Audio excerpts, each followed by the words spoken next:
We finished off the mountain dungeon, went back to town, and did some stuff. I'm sorry, I was really tired last week, and I don't remember much more than that. Oh shit. Okay, in that case, I'll recap. So last week, you guys left the labyrinthine mountain dungeon that you had stumbled across, while helping clear out a mine.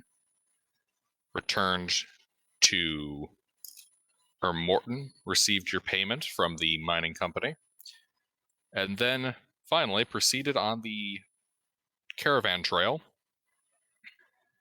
for the city of Ur-Karesh, your original destination before your vessel was marooned. As you guys approached the outlying settlement of Ashal towards the beginning of the evening, you decided to circumvent it after seeing that the entire settlement was being razed. After scouting ahead a little bit and stealing a quiver of what turned out to be iron arrows, manufactured in the style of the city-state of Lashala,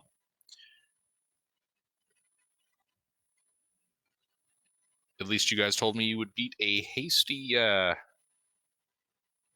retreat past Ashal and try to be the first ones to make it to Ur-Karesh to inform them of this tragedy.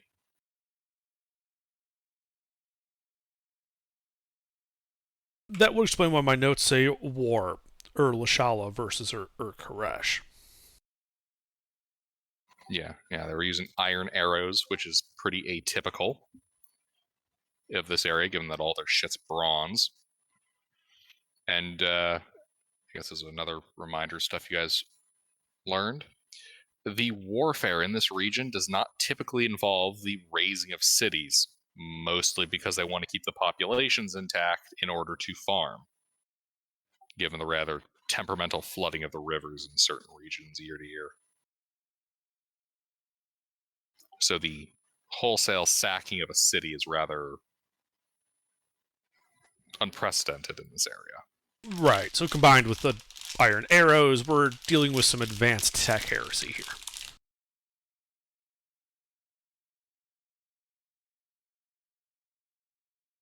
Let me get you guys a bit of a map.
There we go. Nice and legible for you guys.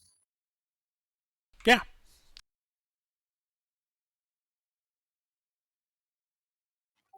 For reference, those little tiny unlabeled houses, those in this region typically operate as uh, effectively like traveler rest stops. They're usually set up about a day away from a settlement, primarily used so that caravans can rest in safety from any kind of predation, and additionally as taxing stations. Making sure all the goods are on the up and up, and that proper taxes will be paid upon arrival to whichever location they happen to be headed to. Where's Urlashala relative to this? Urlashala would be about 5 days north, past that kind of flooded marshland. So no North of, direct road connection. not anymore. The direct road connection was destroyed with the flood. I see.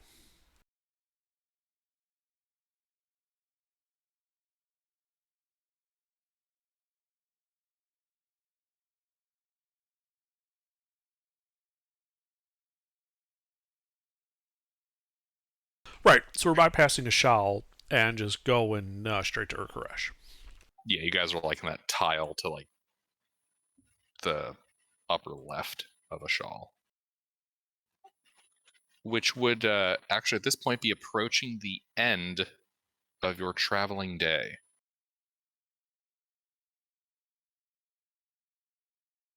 Are you guys force marching or?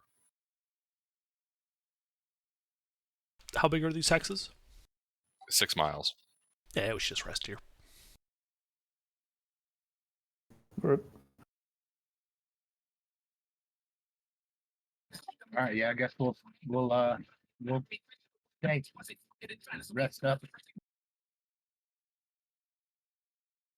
Even though y'all will be the only ones that will be having to make checks, because I'm a Marine. I'm used to force marching.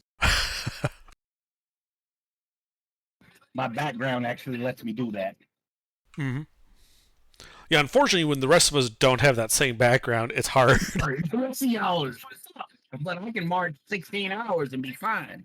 One of these days, we'll all have to coordinate and all have the Marine background.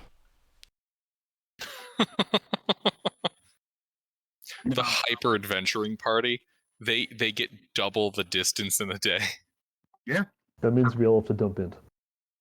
And if somebody had a yes, if somebody had a, if we're gonna do it, everybody has to dump in, including the wizards. And you have to subsist off of rations of colored wax.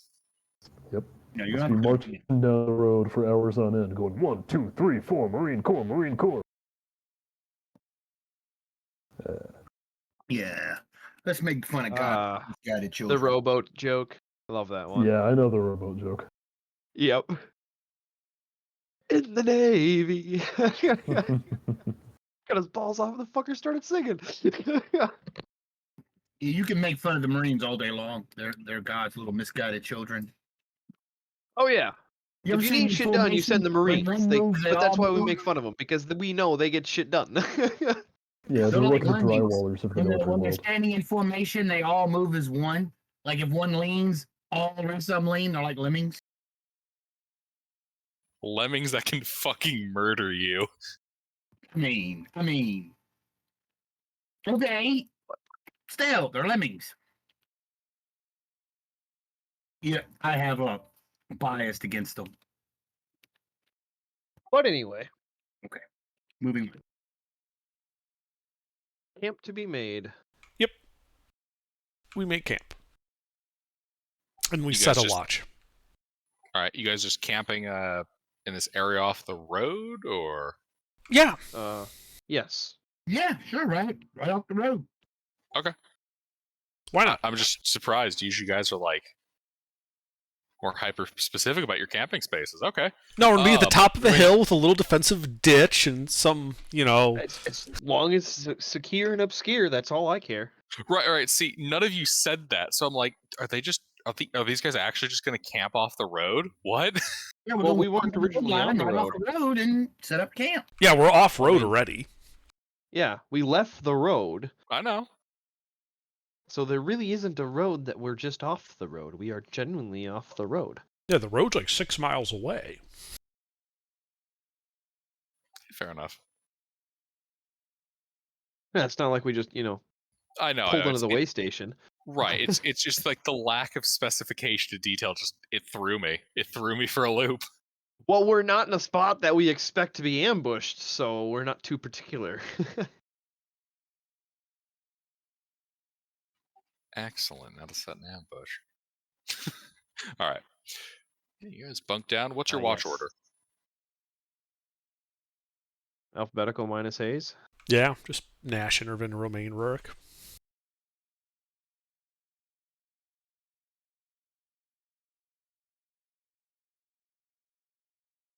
Sorry I kept leaving earlier, by the way.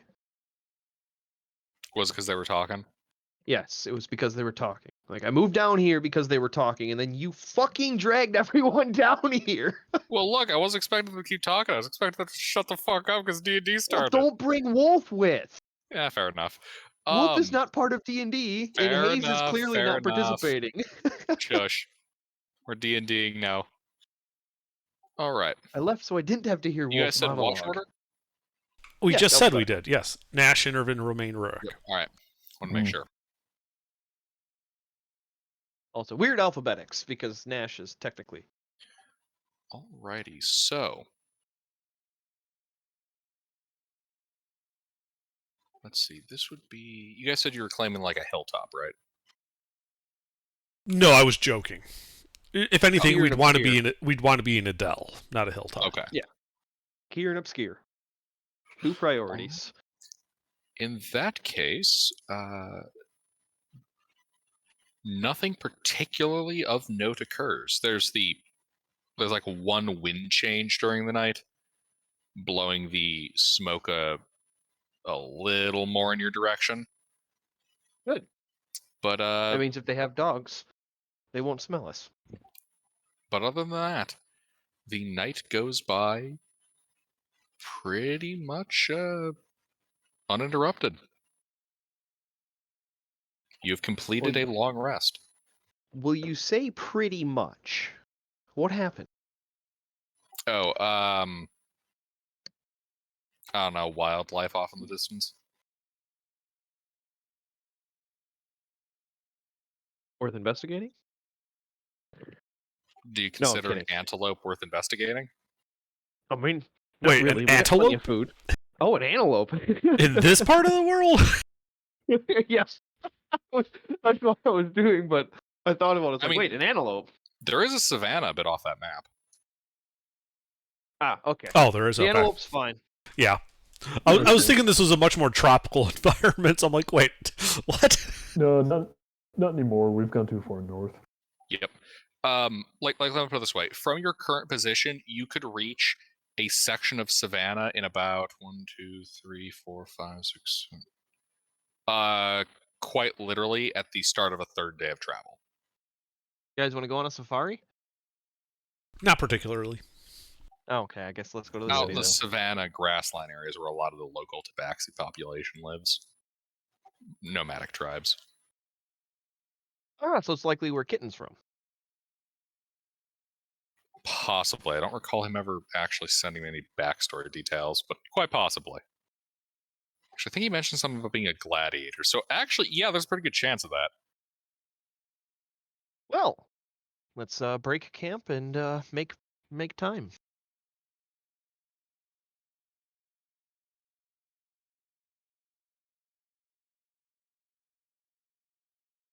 So glad I bought these tents. Actually, not these tents, this tent. It's not Lehman's tiny hut, it's Lehman's actual hut.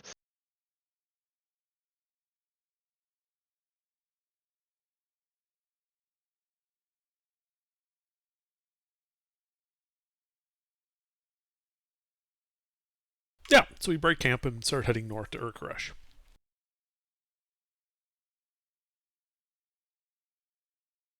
All right, We'll you guys continue break avoiding camp. the road. Kind of hard to how do.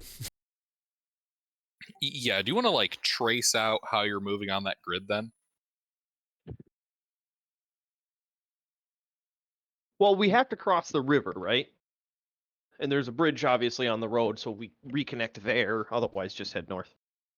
Well, going Well- due north would eventually put us on the road. We're due south of Urkeresh right now. Yeah, oh, like, we're on the other side of the road. Oh, correct. oh, You're on wrong the one. south side of the Then road. north.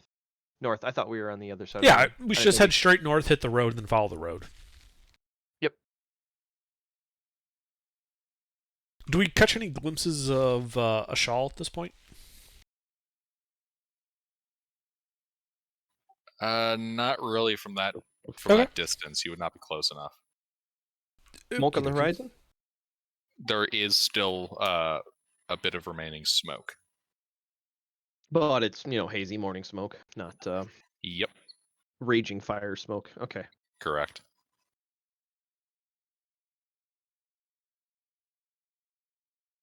All right, yeah, you guys head due north. As you guys reach the road and begin following it, within about an hour, you guys can see a looks to be a caravan heading south towards Ashal and Morton.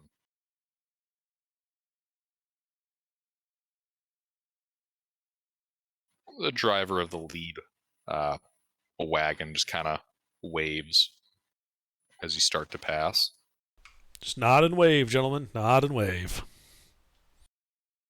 Probably should warn them, eh? If they're heading into, if it's just a caravan, do they have security? Yes, there are guards. About how many? Let's see, 5 wagons. Each one has a driver, 2 laborers, and a total of about 10 guards. That'll be fine. Smile and wave, boys. Just smile and wave. All right. Yep. And let's see. So that'd be 1, 2, 3. All righty. So, whole day of travel passes. You guys go through, for the most part, entirely unoccupied farmland. There's the occasional homestead out here, but nothing substantial. Until eventually, you guys reach that first kind of like agricultural tile right next to the in Koresh. At the end of that day, you can see a number of farmsteads and some grazing land nearby. Mostly just like sheep herders. How long would it take to get from here to Urkaresh proper?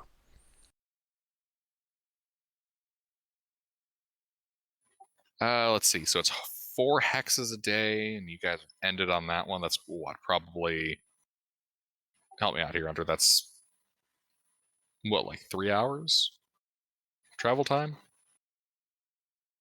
If you're only able to march 8 hours, that'd be 2 hours per hex. 2 hours. Okay, yep. Yeah. Koresh is about 2 hours away.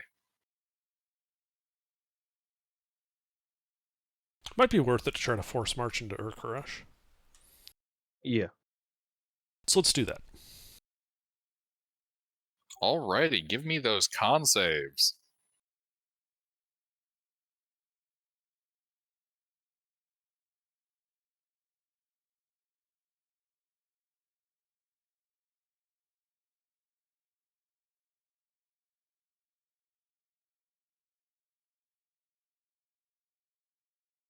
Well, I mean, Nash doesn't need to. He's a Marine.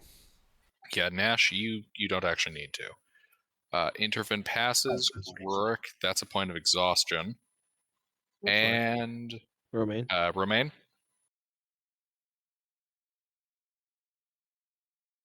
Vader. Pete.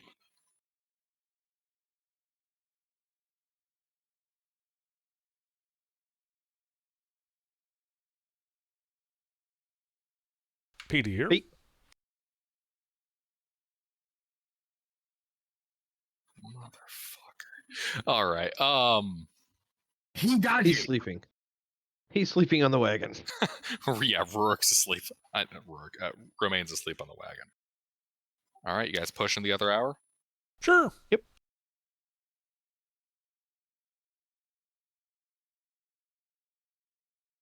All right, I got to adjust the description a little bit.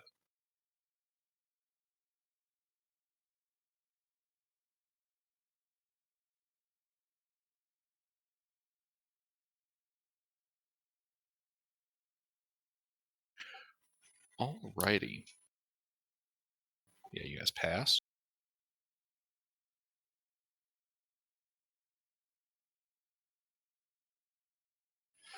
And as you guys reach the river and the great stone bridge that travels over it, you can see on the far side the towering stone walls of Ur-Karesh. These walls dotted with parapets domed in bronze. And you can see past them, towards the center of the city, a colossal kind of white ziggurat gleaming in the moonlight. Its walls plated in great sheets of bronze metal. An octagonal tower stretching into the sky at the apex of it, domed once more in a great bronze dome, which seems to catch the moonlight and almost act like a lighthouse of sorts.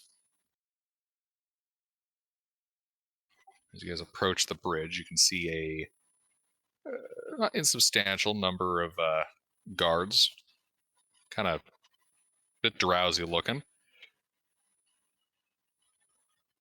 changing shifts with a new group of guards. Looks like you guys have arrived with the watch change. Perfect. They'll never see us coming. This is the gate into the city. This is the gate at the bridge that leads over the river into the city. Okay. Yeah, I guess we just walk up.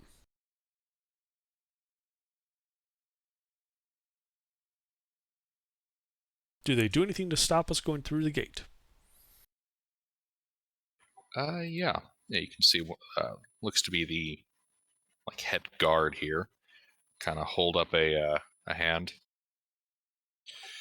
All right. What brings you to Ur-Karesh this late in the evening? Fell news from a shawl. No? It's gone.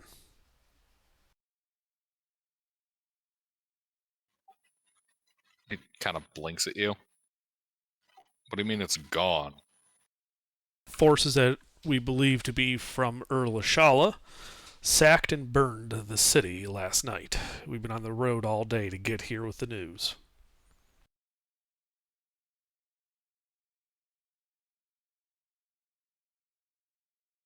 Kind of blinks and looks at you. What? Seems kind And of didn't stutter. surprised at the moment.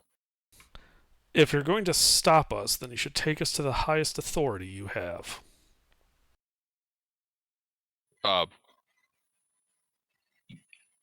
Give me I guess, persuasion check.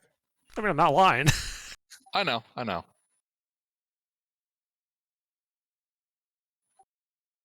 It's the point of the check is more like who does he think this is most important to bring to type deal. Did he hold up the fletching of arrows? I have not. All right.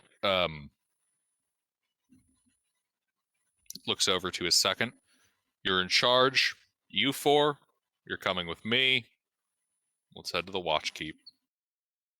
Okie dokie.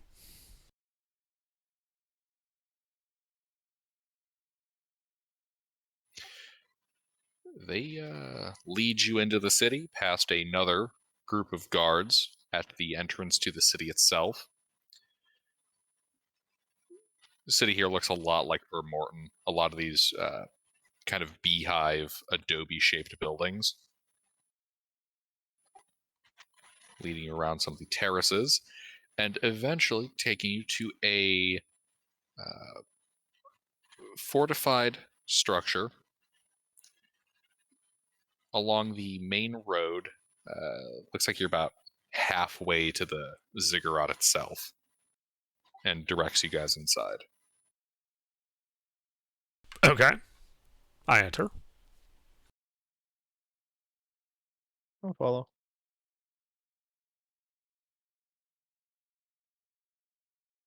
All right. Inside this rather Spartan room is a simple wood table. You can see a couple of it look like scribes, administrative sorts. Looks like a few of them running a couple of tallies on supplies, and a Goliath, big old beard with a bronze breastplate, looking over a couple of tablets. Kind of looks up as you approach. And the watch captain that you guys, I should say the station captain you guys met, kind of directs you to him. These travelers bring news from a shawl. I figured I should probably take it to you.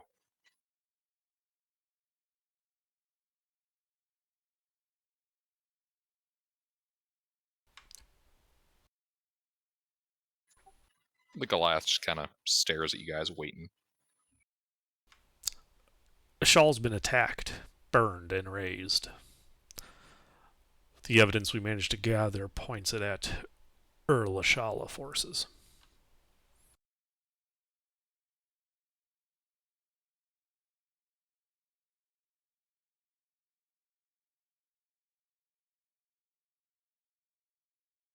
Seems the Goliath strokes his beard.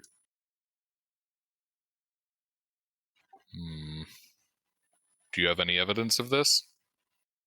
Yes. Should I show you or to your superior? I didn't catch all that. What about him or his superior? I was asking him if I should show him the evidence or his superior. Let me see it first. I'd rather not bother the War Master's time if this turns out to be something less than noteworthy. I pull out the quiver of arrows, grab an arrow, pull it out, put it on the table. That arrowhead pattern is Shala. It's also interesting because it's iron.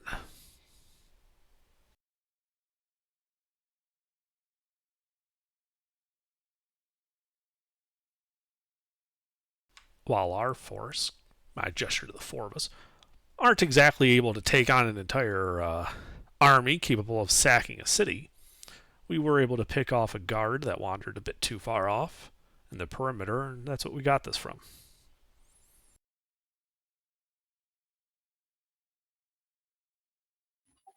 Yeah. The guard captain's inspecting the arrow.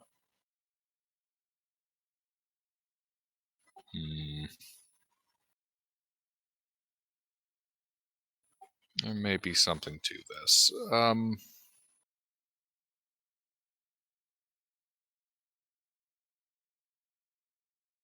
As he sets down the arrow, I don't suppose you lot did this out of the goodness of your hearts.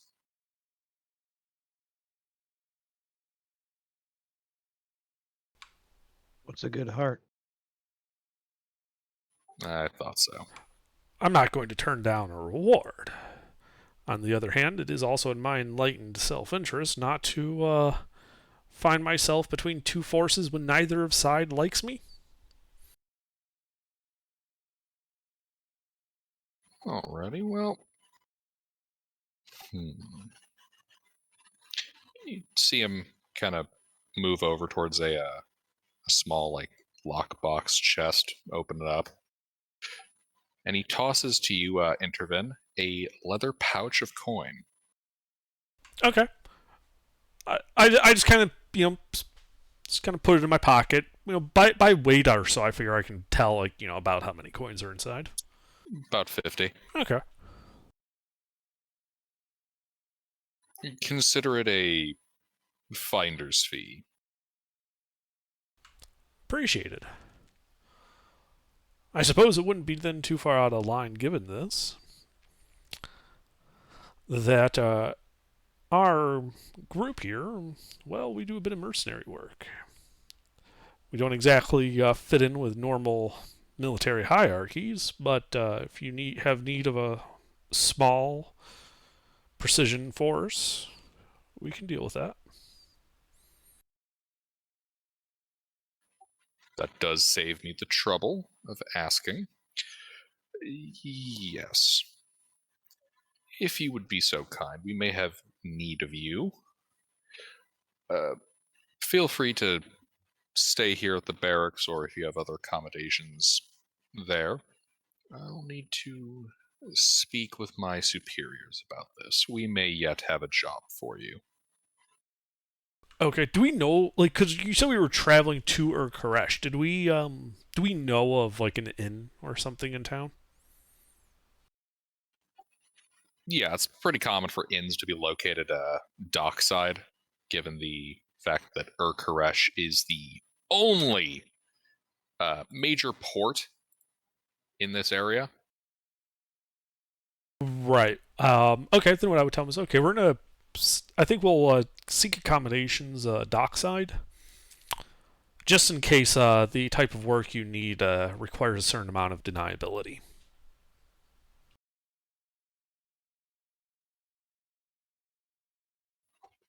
Excellent. When we have something official for you, I'll send a messenger. Until then, I politely nod and make my exit.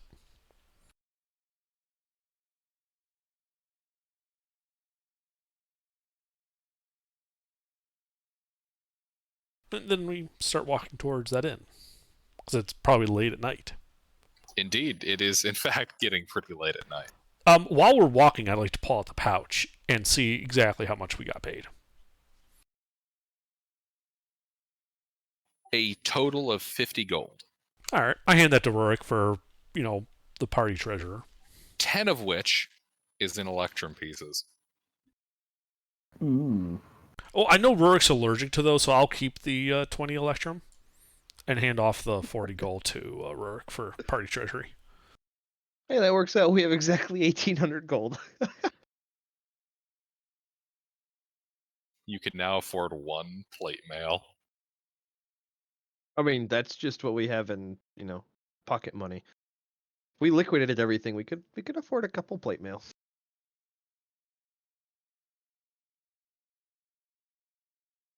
I have all of the math taken care of.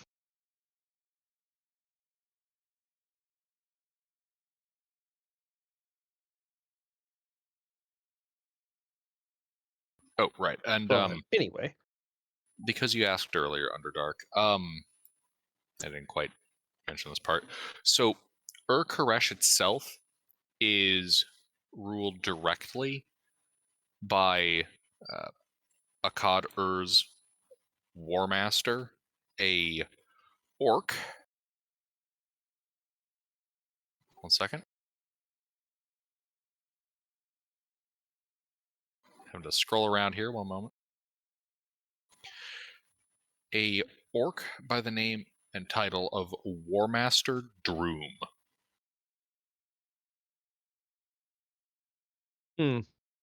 Served what if he as has a the brother in the cleaning business? I said, I wonder if he has a brother in the cleaning business. I don't get it. Broom? Broom. This is Droom and his less notable brother, Broom. Well, at least, with that type of title, he wasn't named, Suro or something. At one point, I was considering the title of Vizier. Hey, War burger! Master is already pretty sus. Yeah, that's what I mean. War Master hyphen Vizier. Gilbert, I think you missed it, but Suro is Horus backwards. Ah. Yes, We're I all did. too familiar with backwards names.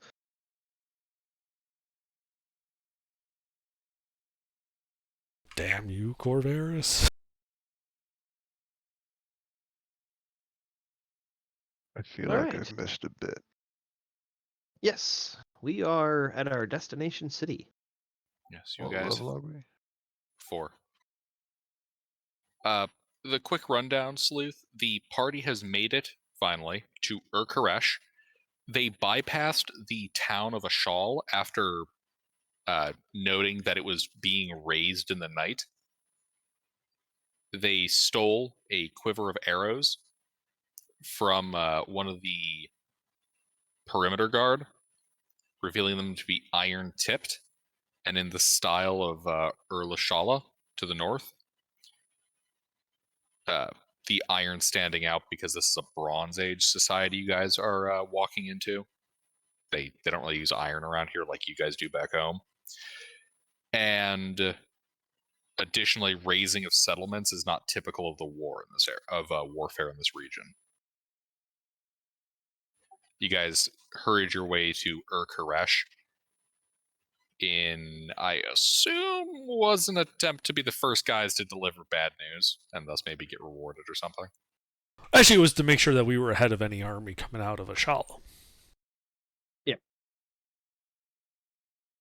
I did not want to be. I did not want to be caught in the open between a city that's now besieged and therefore locked down, and the army doing the besieging. That's a bad place for us to be.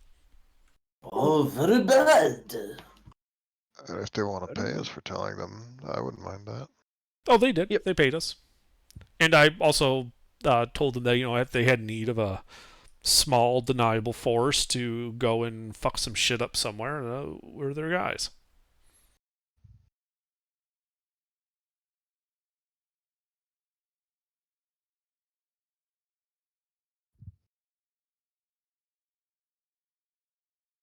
And they seemed interested in that. So, we might have work.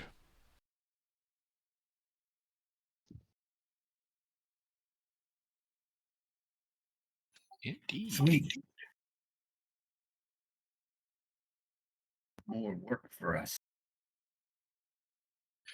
All right, so do me a favor, guys, and give me one more saving throw, as it'll take a little bit to get through the city and find a place to stay.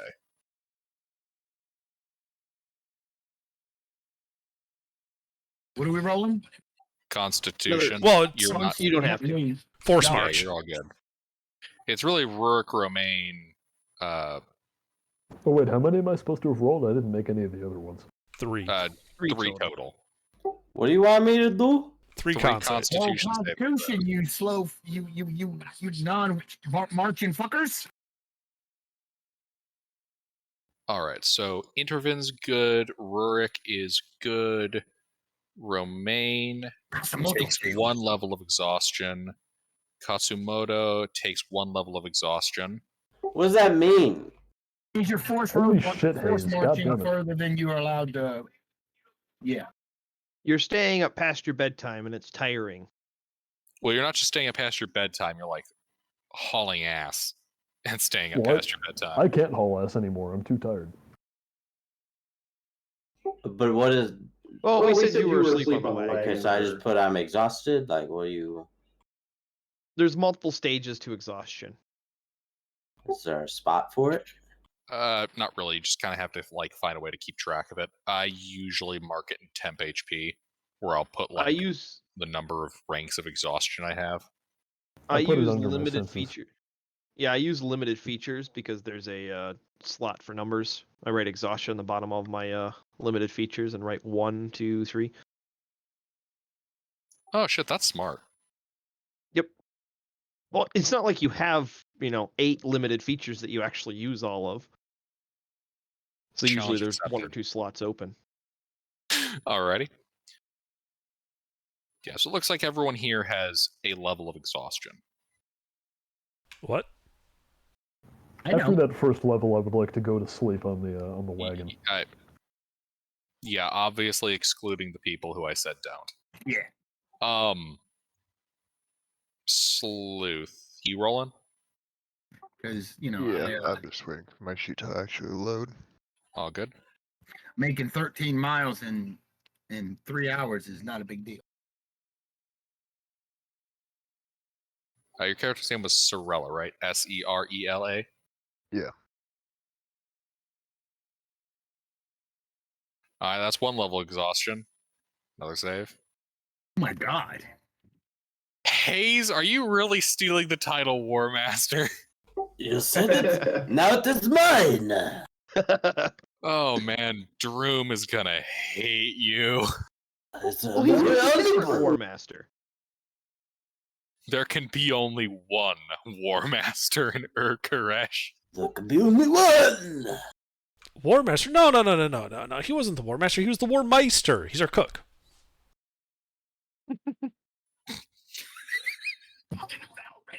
The War Alrighty. Maestro, he was the musician. Alrighty, so it looks like Romaine, Rurik, Sorella, and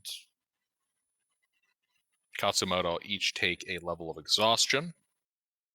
Alrighty. But yeah, you guys are able to Got rid of my levels of exhaustion. you guys are able to find an inn near the docks that you're able to stay in for the night. Okay.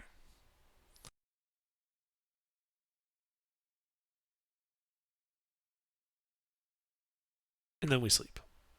Indeed. You guys sleep. Ruffles, are you taking the gold cost for our bedrooms out of the party fund, or? Oh, I can. 6 of us. Yes. Gold and a half. Actually. Would it be? Is that 2 silver for a common? Mine's a Oh gold. no, yeah, gold. Modest is Oh a yeah, gold. modest. Yeah, I'm thinking the other way around. I'm thinking there's more poor lifestyles than there are wealthy lifestyles. So yeah, 6 gold then.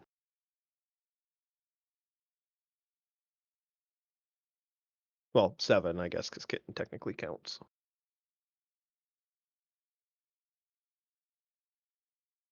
All right, rooms are paid for.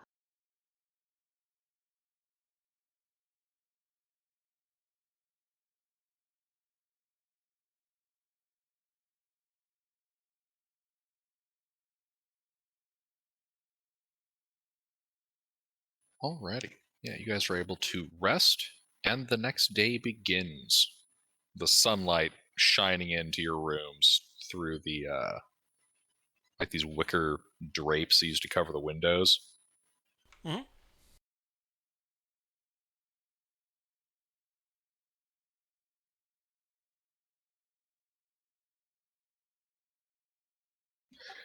So, you guys doing anything in particular this day, or just waiting? Now that you have finally arrived in Urkaresh. Do we still have any of those like boxes of bronze we've been trying to offload?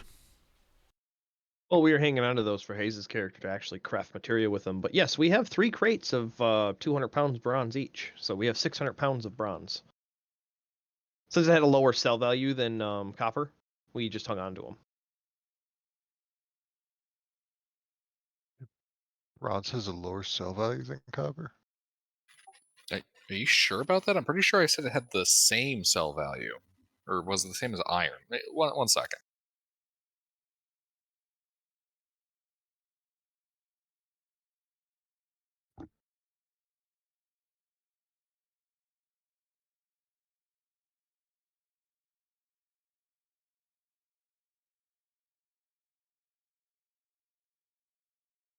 Yeah, I said it had the same sell value as copper. Oh, maybe that was it. The same value, but we get more use out of bronze because it's actually like shit we can make weapons with. Mm-hmm. But You can make weapons out of copper. Not good weapons. Also, it might be worth hanging on to it because if the city comes under siege, prices of bronze might suddenly go up. Yep. Play the stock market.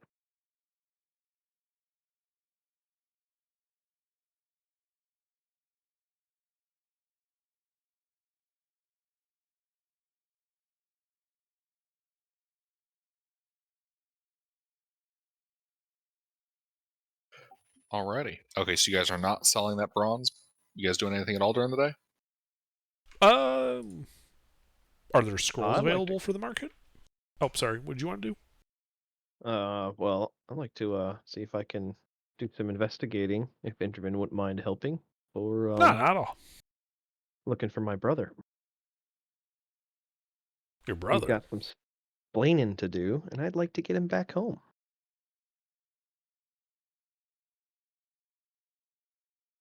Did anybody else know that Rurik had a family? Yes. Who?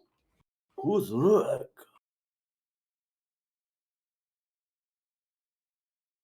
I mean, Well- yeah, of course I'll help you, but just funny.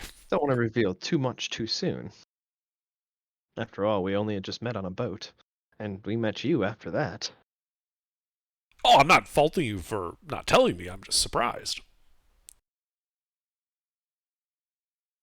Well, you'll find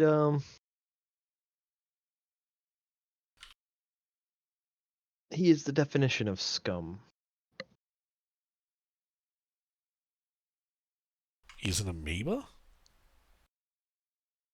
Less than. Too kind of a name for him. A politician. Worse. How do you get worse than politician? The people that fund politicians.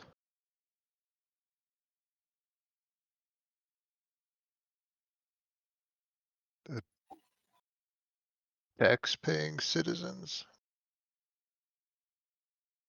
Citizens is a strong word for how this place works. Tax-paying is a strong word for people who fund politicians.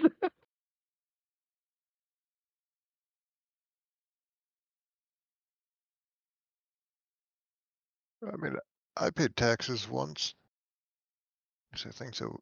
I think it was taxes. But anyway. Yes, if we could search all of the scummy dens.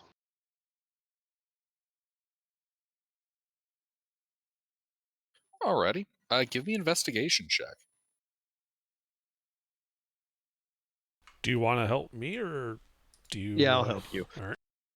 For some reason, I seem to have a really good perception. I'm proficient with investigation because of that. However, I'm usually not the best investigator in the party most of the time because I don't focus it. Because it's int-based, so there's no point for me to actually spec into it, if that makes sense. He can see a lot of things. He can't quite necessarily piece together how they connect. Exactly. But can he see why kids love Cinnamon Toast Crunch? I love Cinnamon Toast Crunch. In fact, he cannot. Already. Let's follow that up with this will require a charisma, persuasion, or honestly, I actually really take any of your charisma skills: persuasion, intimidation, performance. Well, do you want me to help you with that, or do you want to help me? Let's see. Because I am proficient in charismas- persuasion. All my charismas are flat without proficiency. Oh, well, I guess I'm doing the persuading then. Yep. I mean, if you're persuading, there is always the liquid assets, or palm rubbing assets. If you wanted to, I think we're Could going to we, have to resort to that. yeah, throw some gold at the problem. All right, how much gold you throwing at this problem? About 30 Electrum worth. Sure. Is that you get rid of the Electrum by bribing people? Yeah, That's there's it. Electrum is our new bribery piece. I'll actually carry Electrum around on me now. there is a dock worker who seems to know something, but he gets real tight-lipped, and when you offer him, what'd you say, 30 Electrum? Mhm. He looks at the money, looks at you, grumbles a little bit about how obnoxious it is that he's being paid in Electrum, accepts it, and then gives you information. And let's finalize the skill check with Shut up and take my money. insight. I'm actually decent at that. Oh, well, then I'll help you with the insight. I got a +4, so. Oh, insight's wisdom, so of course. I'm actually proficient in it. I'm just not very good at it. Yeah, it's kind of funny actually. I have a wisdom build just because I spec for perception. That's the only reason I have good wisdom. All right, between his and I checking this guy out. Yeah.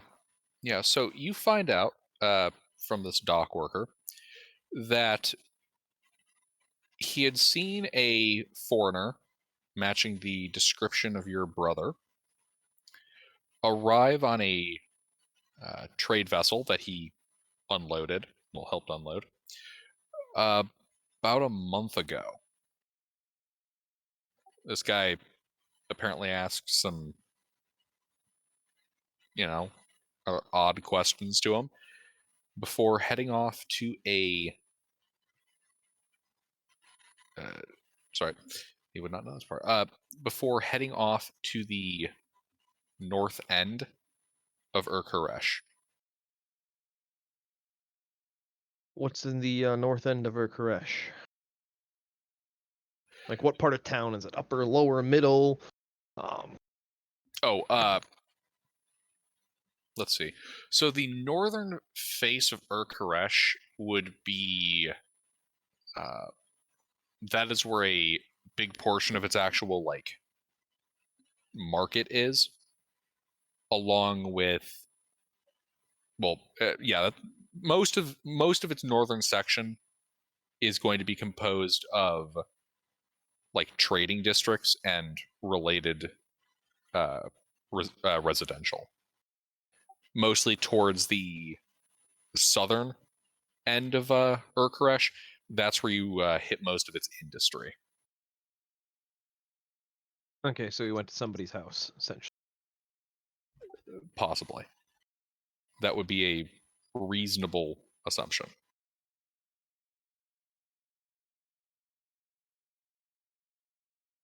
There are houses and whatnot in all areas, but that's generally speaking how it's split, with a lot of the shore being devoted to naval yards and warehouses. All right. So we got somewhere to look. Well, no time like the present. By contrast, western and central Urkaresh would be the more well-off sections. Okay, so like the nobility and the higher houses. Yes. The center of Urkaresh itself, past a little bit of the residential kind of area where everything mixes together, the ziggurat itself is effectively a massive fortress.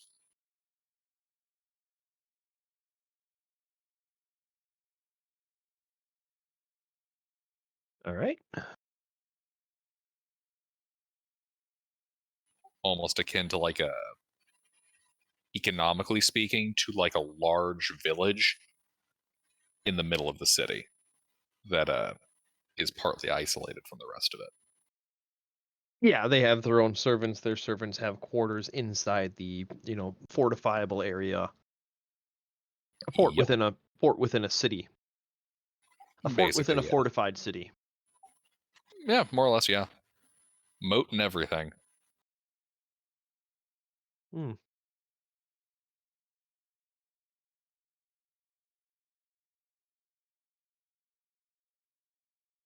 Well, we go north. Mm-hmm. Alrighty, yeah. Does this dock worker remember the particularities of the questions he was asking? Because you said they were odd, so something that would probably stand out in a person's brain.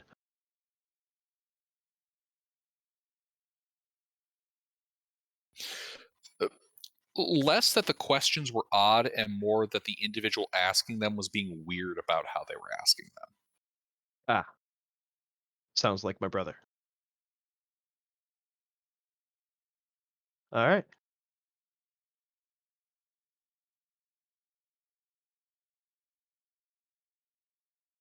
Well, I guess the best way to describe it, it'd be like if you try to like, talk thieves' cant to someone, but you're not doing it in the way that the local thieves would quite get what you're putting down. Mm-hmm. Your euphemisms are like a step or Different two off regional of what dialect. they should be. Yeah. What region?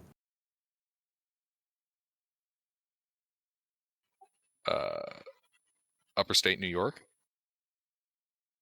All right.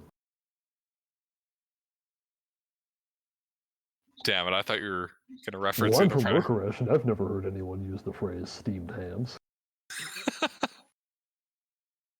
There it is. There we go. It's an Earl of Shala expression. Ah.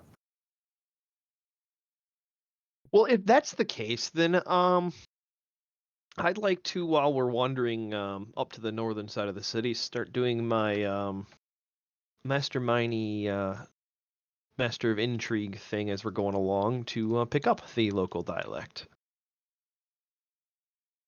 Might not work perfectly with thieves' cant, but it'll definitely help.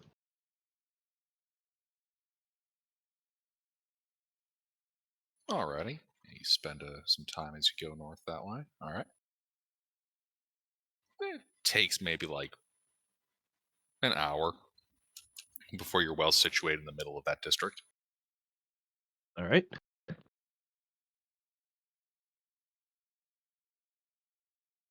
Yeah, that master of intrigue thing is genuinely a D&D thing. Cuz that is broke as fuck. It only takes a minute. But it is only for accents. I am looking more for like dialect and word use, if that makes sense. So that would take more time, in my opinion. Oh yeah, absolutely does. Yeah, like there's the accent where it's like, "Oh hello there, I'm speaking in a manner that sounds vaguely like some kind of abomination of Minnesotan, Canadian, and occasionally Swedish." Doesn't mean I'm going to use words that make sense for those people. Yeah. Oh hello there, y'all. How you doing today? Exactly. But anyway, yeah. So yeah, in addition to picking up the accent, I would like to pick up the dialect on our stroll, chatting with people and perfecting it. All right, yeah. You spend some time on the stroll, learning their memes and their slang. All right. Well, You we can- should continue our search. You can now add Ur-Koreshian jive to the list of languages you know. I'm joking about that, by the way. It's just that's not a language. I have a separate sheet for Friedman to track accents. Oh, neat. Okay, yeah. I haven't started one's work because we've only been in 2 cities, but with Friedman, Fair enough. But yeah, you're able to pick up the accent and the basic slang and style of speech. yep. And then on the north side of town, we should continue our search. Could I use passive insight? I know all the skills have a passive nature, but just like looking for things that stand out as things that would be associated with my brother. Gambling dens, whorehouses, etc. There are a number of those things up here on the in northern and eastern Ur-Koresh.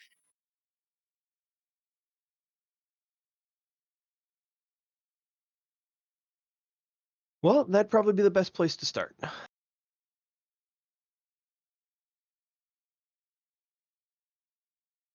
Alrighty.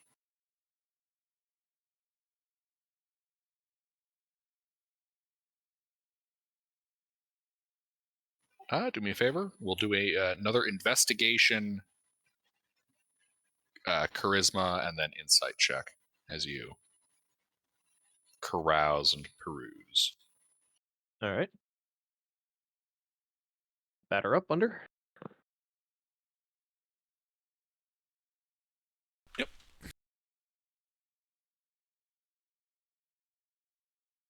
I'm sorry. Long day and I phased out there. Investigation. Same as before. Yep. Same 3 as before.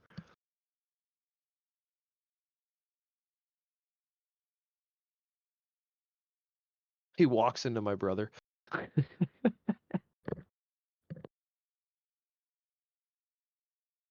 Alrighty. Now I need that charisma, persuasion, performance, or intimidation check. I can see deception working for this shit too if you want to use that. Persuasion. Really, it's just any kind of charisma check.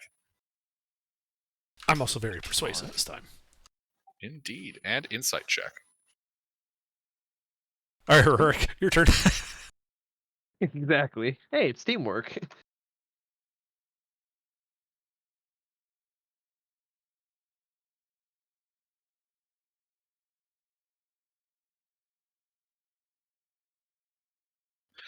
All right. Yeah, you as you kind of poke around, gather that he did visit a couple of the whorehouses and 2 gambling dens, and at one of them, the local proprietor mentions that when he was there, you know, behavior's a little off, like he was not actually there for like the gambling. You know, it looked like he was looking for somebody before leaving the den around just a bit after sundown. How long ago? Said he was looking for a woman. This would have been, let's see. Sorry, I have this written down in reference to when the campaign started. Let's see. At this point, it would be about 3 weeks. Okay. Again, he stood out because he was pretty clearly a foreigner. Yeah, he wasn't too good at blending in, even at home.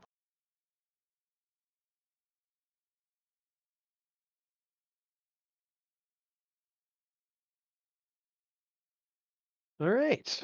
Narrowed it down a little bit. Looking for a woman. Did he give a name for this woman?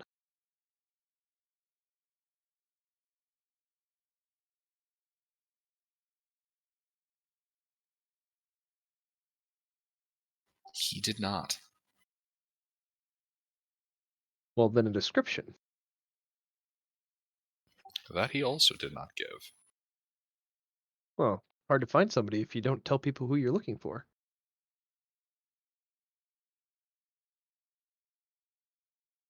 Oh, he wasn't asking the patron of this establishment if he'd seen this person. He ended up mentioning it in conversation.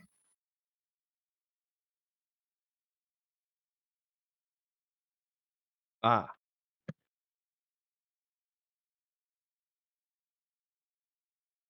He's just like, yeah, I'm just here looking for some chick, and then didn't mention it again. Huh.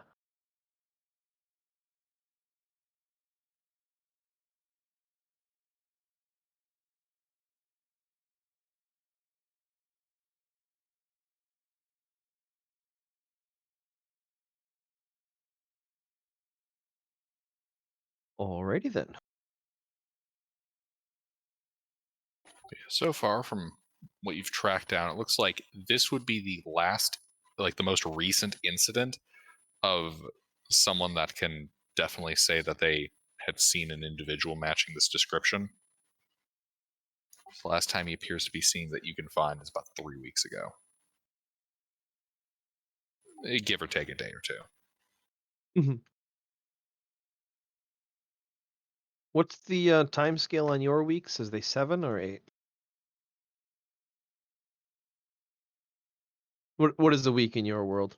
Just wondering for, the relative kind of importance right now for weeks. Oh, I'm operating on the 10 day. Okay, so this is 30 days ago. Yep. Okay.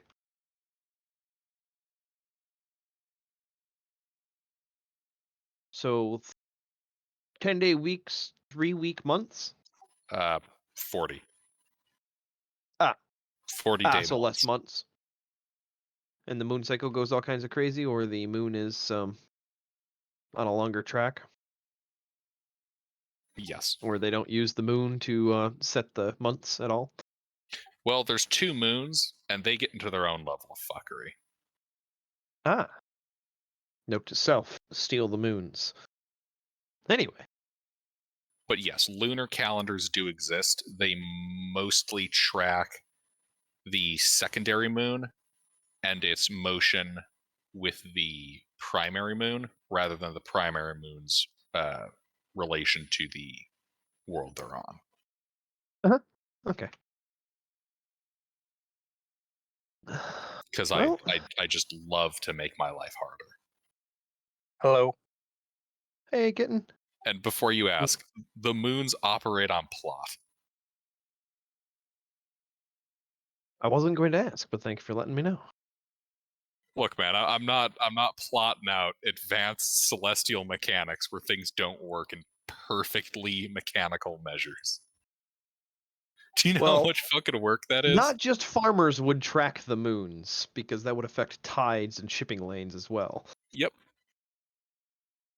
My point more is I'm avoiding dealing with that shit unless it's like incredibly important to something that's going on.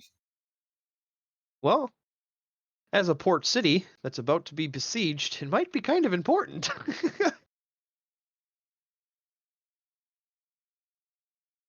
But anyway. All right, so we've got a now 30-day catch-up on him. Excellent.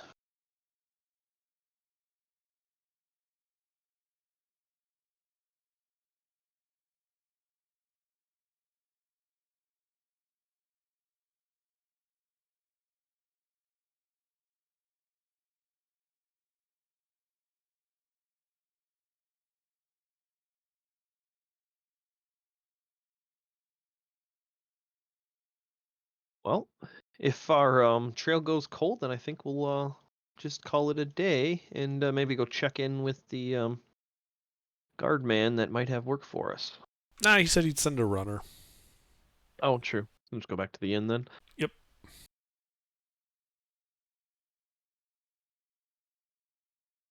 We go to win. Alrighty, you guys head to the inn, and as you go there, you can see a woman kind of dressed in the standard kind of woven tunic that most people in the city have, with a red sash bearing the symbol that the local guard forces use, which is just a brass badge with a picture of a clenched fist on it. Just standing at the entrance, waiting. Okay. When she sees you guys, she waits for you to approach the building itself. Uh-huh. Do we see her seeing us? Yes. Okay, we turn around and walk away. Their hopes up and they're like, I don't know, we're gonna go get some food. You can wait. You see her visibly sigh. Yeah, now we go to the building.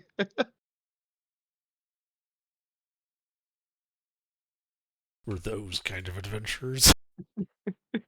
Oh, a quest. I'm gonna go eat. Eat shit, go shopping. Do literally anything else. Alright.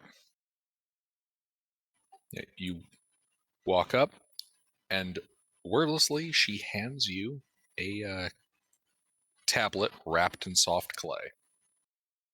Okay. I nod my thanks and ask, are they waiting for a reply? She shrugs and points at the enclosed clay tablet. Alrighty.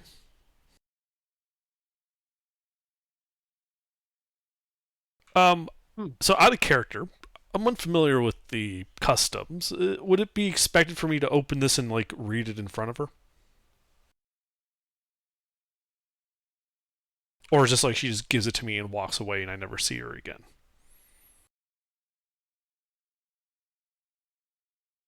That would typically depend on the contents of the letter.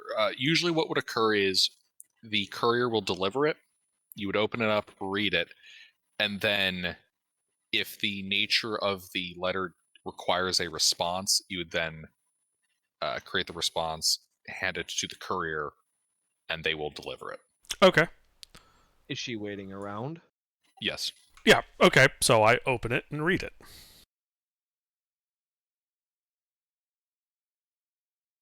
Oh, Skein, 7 years ago. Oh, wrong book.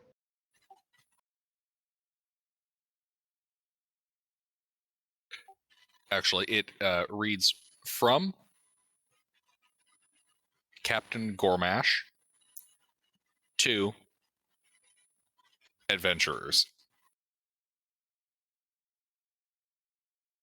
I have spoken with my superiors, and I have been given license to dispatch you as needed, should you be willing to. He's gonna have a hard time dispatching me. At your earliest convenience, please stop by the guard post.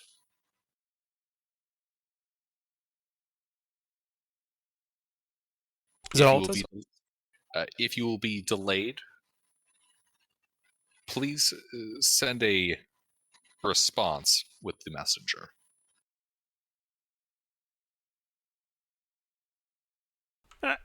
Is that it? Yes. All right, I look at the messenger and say, we'll be going there presently. I just need to grab my fellows. There won't be any delay. And then I go inside the inn, get the rest of the party, and we go to the guard post. Alrighty. She runs off to deliver the message.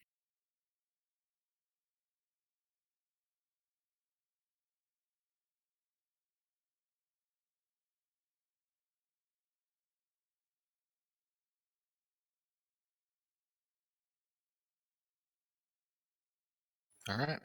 You guys head back there. At this point, it's probably mid-afternoon. You guys just walk on in? We were invited, so yeah. Fair enough, yeah. The guards let you pass. And you can see the captain waiting at the table. Welcome back. Now that I think about it, I never actually inquired for any of your names. Well, I'm Intervin. Damn it! I was gonna say let us introduce ourselves. My name is Romaine.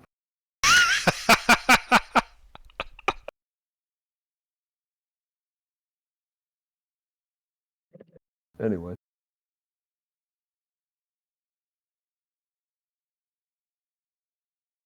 Yeah, so I assume there's just a round of introductions. I'm Intervin. This is Colonel Nash. This is Kit 10. This is Romaine. This is Rurik. This is Sorella. This is the Warmeister Katsumoto.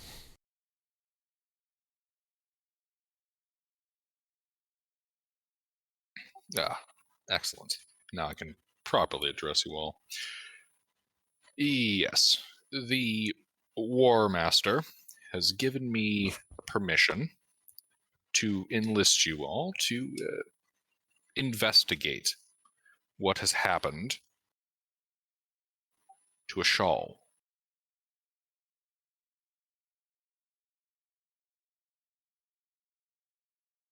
Well, If we've you're- seen it firsthand. Yes, I'm aware that you say it's been raised. My point is more investigate the site after.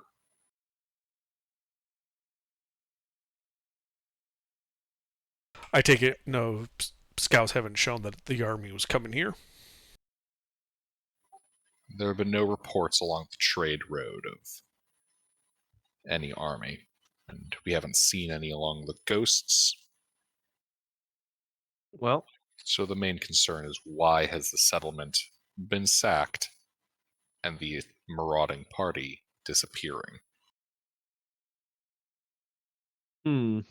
sounds dangerous. You would, of course, be compensated in accordance to the danger and the services to the War Master.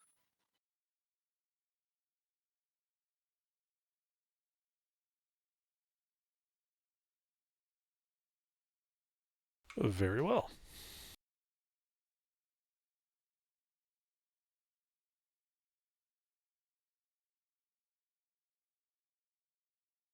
We will set out at first light then.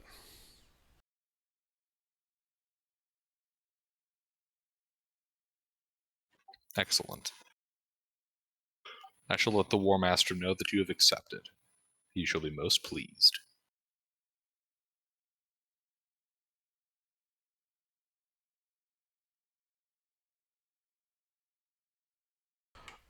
Upon completion of our task, do we report to you, or do we take it up to somebody in the ziggurat?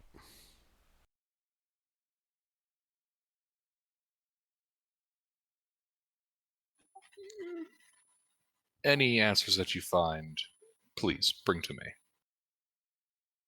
Sure. Sounds perfect. The War Master is very particular that we follow the correct protocols. Yes, I am. Yes. Of course, we wouldn't want to upset anybody or step on any toes.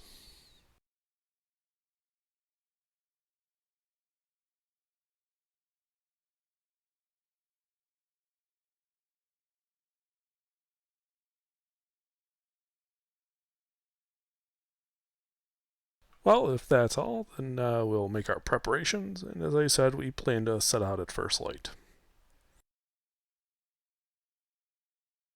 Oh. Excellent. I look forward to hearing your report. Alright, well, good day. And then I leave. May Akkad watch over you.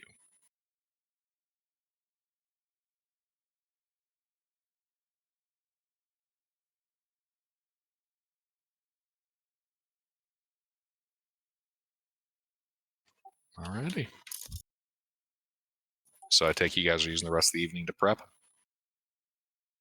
Yeah, if anybody needs to get any resources from town, now's the time to speak up. The town does sell potions and scrolls scrolls up to second level and potions up to uncommon. Sorry, up to and including, I should say.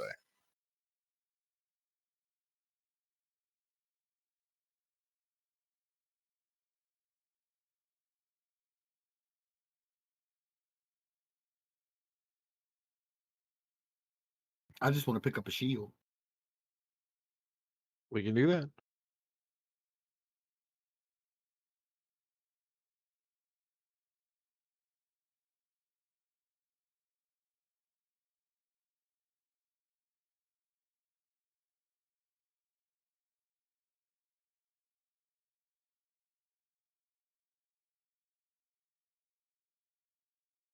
They see me worrying, they hating. How much are the scrolls?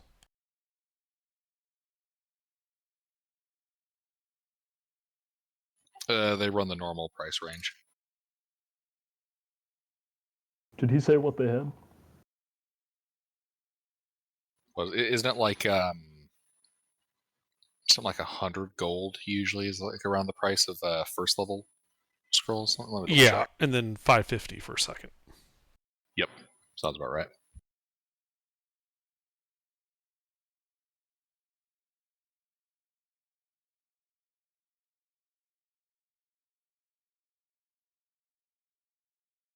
They do have third level scrolls for sale, but that's a more particular market. They're effectively on a not on commission. That's what it'd be. So they might have some laying around, but not likely unless we ask. Yep. And most of that commissioning stuff is monopolized by War Master Droom.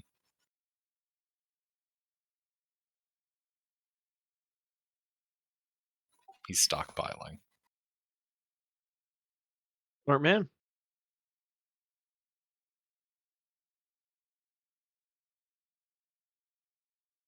Yeah, well, I don't think there's any first or second level spells that would be worth buying. Not that I don't already know.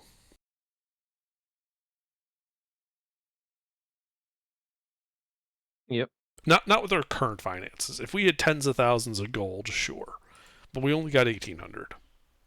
Yeah. Spending a third of that on a second level spell, there's nothing worth a third of our resources. Yep.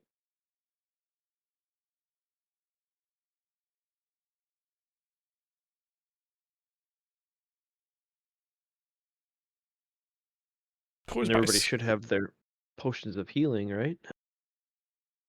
I do have a couple, yes. Yep, I'm just making sure that everybody has those on their sheets.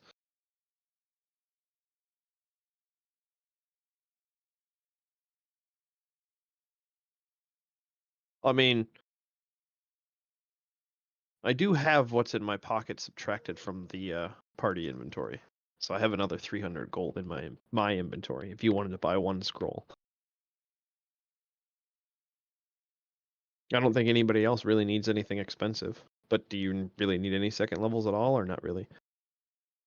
The only second level scroll that might be worth buying that I don't already know is enhanceability. That would be handy. Then if you want to buy it, I will scribe it. All right. So it's 550 gold for that. I've already got the components to scribe it. Yep.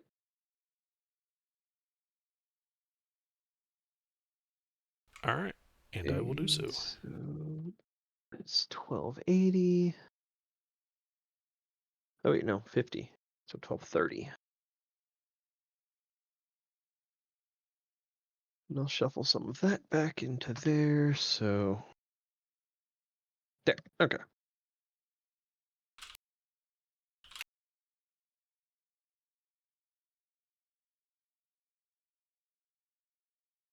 All right. I don't need anything that's not PHB purchasing. I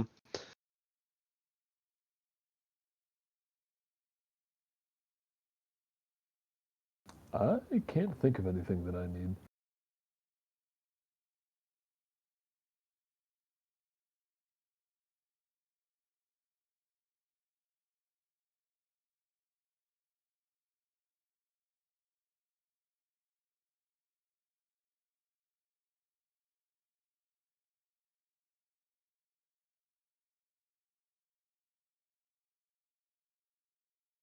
One second. Let me take a look at the potions again.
Potions of Watchful Rest.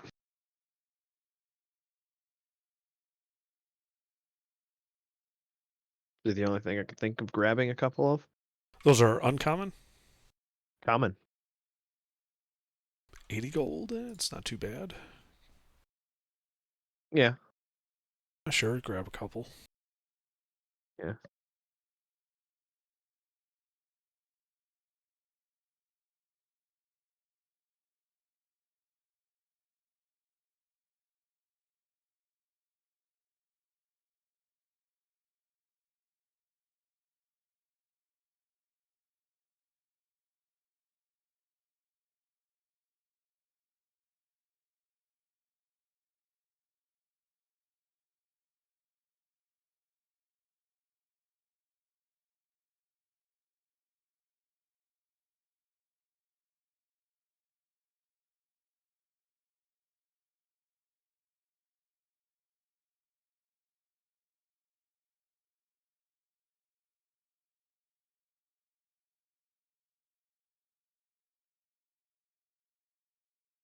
All right, so 6 of them. Pick up some. Do we have anybody that tinkers here? I don't Not think tinkers. Yeah, let me look at the inventory because I don't think I have a. No, I have an extra set of navigator's tools. I do not have tinker's tools, so we probably should just grab a set. I have all the tools that I'm proficient with. Yeah, I usually grab them all too, but I am not proficient with tinkers, so I almost never grab it. But it wouldn't be terrible not to have a set with us. Or it wouldn't be terrible to have a set with us, and they're cheap. So, other than that, no, I can't think of anything that we might want on a scouting mission.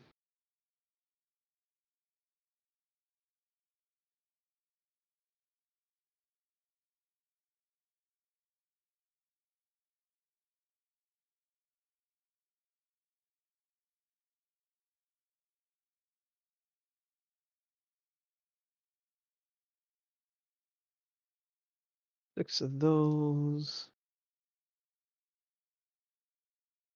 How much are they? Or 80. common potions? 80? Okay. 480.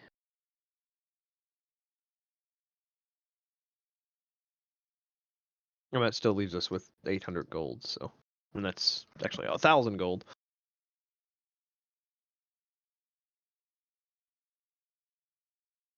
So.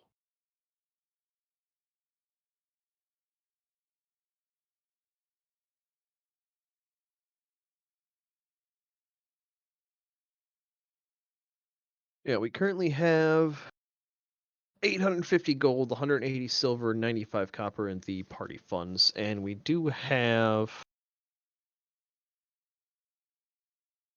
Was Hayes wearing the crazy hat when he fought the dragon?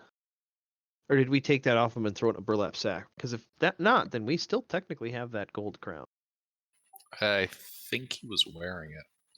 I could have sworn that we took it off and threw it in a burlap sack. He was wearing the ring of jump.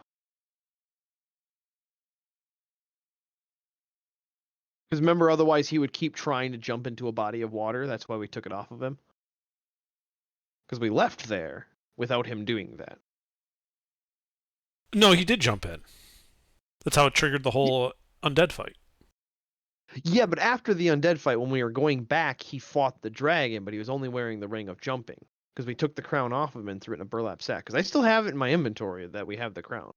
Oh, okay. Well, we should probably I sell could have that. sworn that.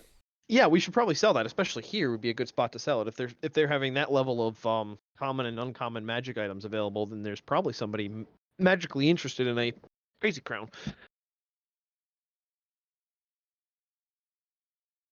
So Intervent and I'll go selling. Yeah.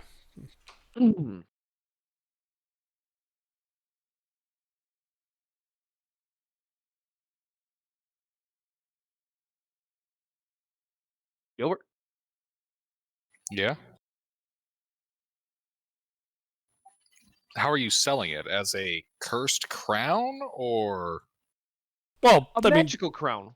yeah, it's magical. The curse is kind of pointless because it's way far away from the thing that people want to jump in. Like, it wasn't affecting Katsumoto while he was wearing it. No, it was afflicting Katsumoto. That's why we took it off of him. Oh.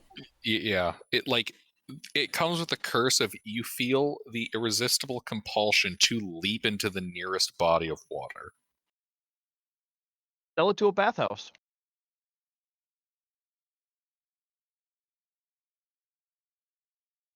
Does the the party trick? Do the docks here have a dry dock or ship riding facilities? Yes. We could sell it to him as an employee motivation tool. Not a bad idea.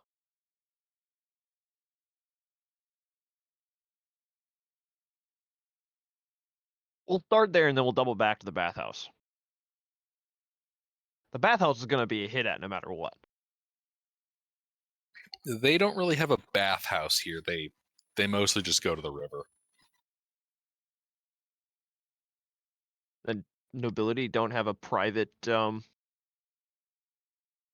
aqueducted bathhouse here? Nope. Now they just have a sponge on a stick. Yep. Ah, everybody else doesn't have the stick. Yeah, they No, use I a take that pot back. of Everybody else water doesn't have the and have sponge. servants use the sponge on a stick. Everyone else goes to the river. Okay. Then yeah, I guess shipwright would be probably the best place to. If not, then we go with the deception check with the we found it. It's magical. Nobody put it on. That's with us, but we won't say that's with us. He died, unrelated to the crown. Completely unrelated to the crown. So this adventurer found a cursed crown and then was later killed by a black dragon. Totally unrelated. We swear. It's not cursed. It's an alternative enhancement. Yeah. Alrighty. Let's see, because you're trying to sell. Leave it up to Intervin. He's probably going to be doing the Dock talking. There we go Master. first. I guess yeah. Give me a charisma check. Persuasion. Mm-hmm. Is Rorik helping? I can't help with persuasion. I can only help by giving you gold. Okay. Which would defeat the purpose.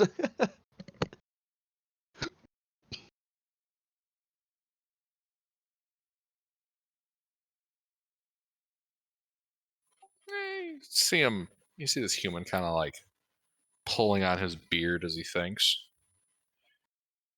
Yeah, he agrees to pay you 150 for it. Gold. I try to, barter with him a bit and get up to 200. Give me a persuasion check.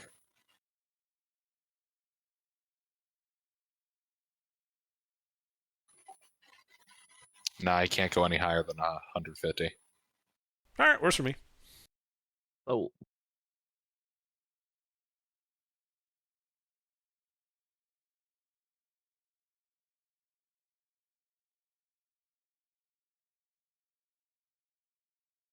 All right.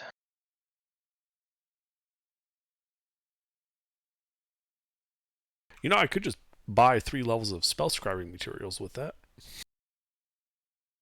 That works. All right. Place what you just used. Yep.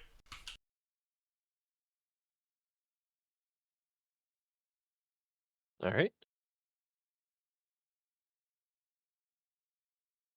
Oh, Colonel Nash.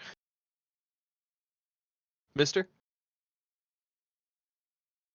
Yeah. I picked up 4 extra short swords for you. I don't know if you want to carry them or me to track them in the party inventory. In case you break 1 or 2 of them. Okay. Figured you could carry them if you wanted it. Then that way you could keep track of how many, not broken swords you have. Okay. Figured you'd also enjoy the fact that your guy is carrying around a bunch of little swords.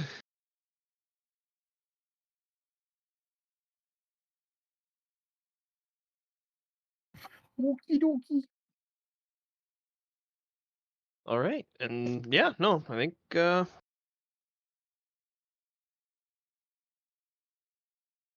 be it.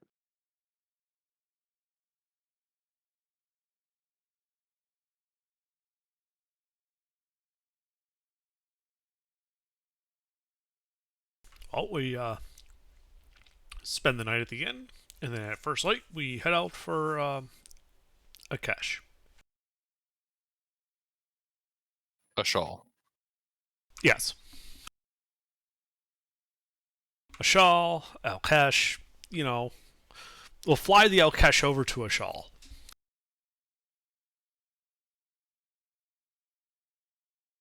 Fuck, now I'm not entirely certain if I've repeated the names of some of these cities. God damn, I gotta look over the whole map now.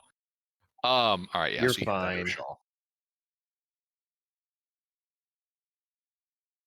Alright, so. It's 1, 2, 3, 4. Alright, yeah, you guys will be arriving in a shawl about noon, second day of travel. Okay. I mean, we're not, it's not like we're on a deadline or anything.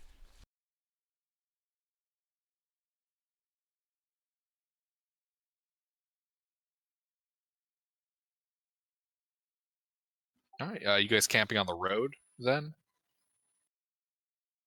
I don't see a reason why not. I'll say if the caravanners didn't have any issues, then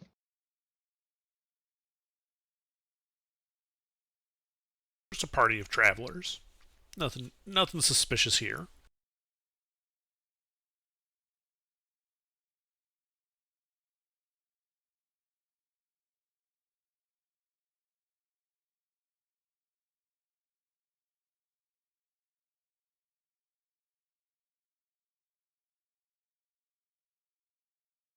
Alrighty. Just in chat log as watch order.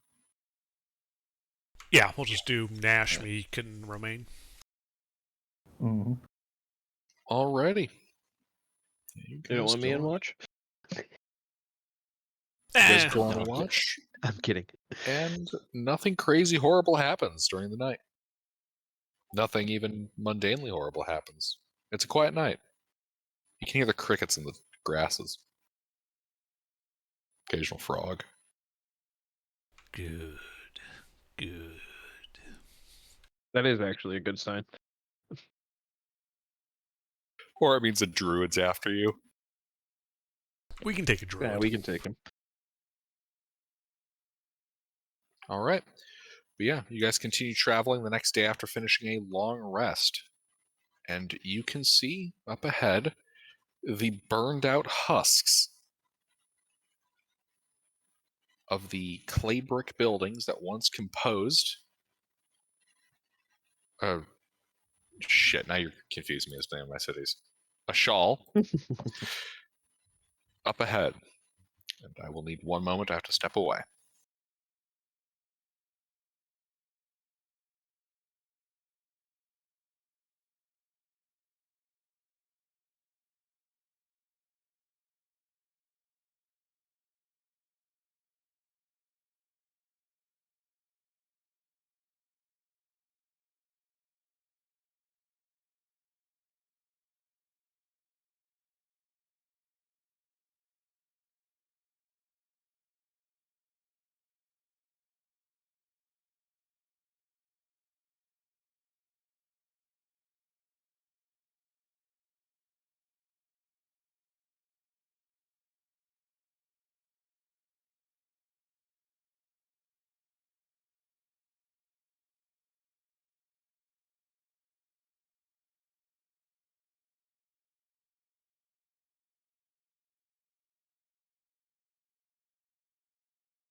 I swear, one of these days, I will have a Monday session that doesn't get interrupted constantly.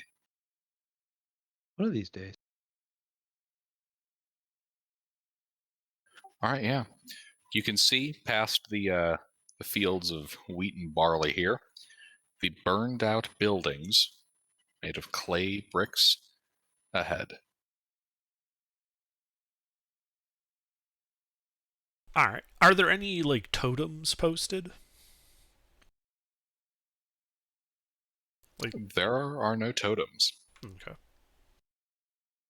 no fetishes or warning signs, No banners?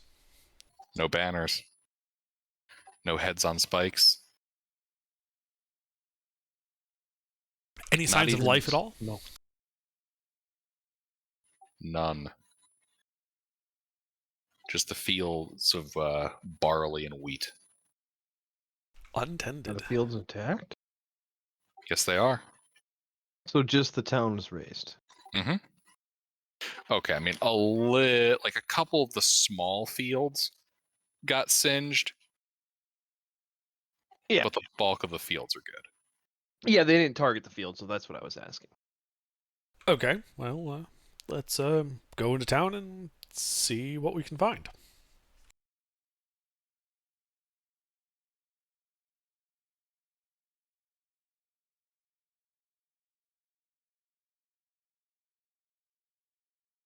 All right, yeah.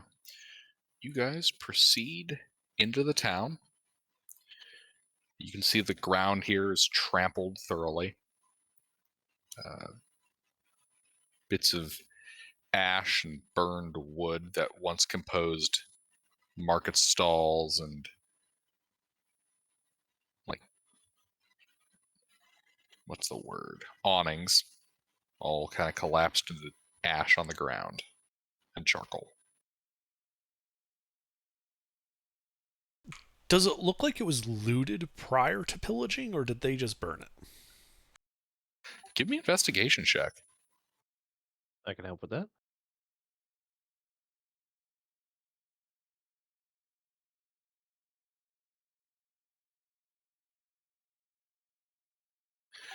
Yeah, you step into one of these burned out homes and poke around. And as you sift through the ash, you do find coins in there. It looks Fucking like, amateurs. yes, it looks in fact like they burned and then never pillaged.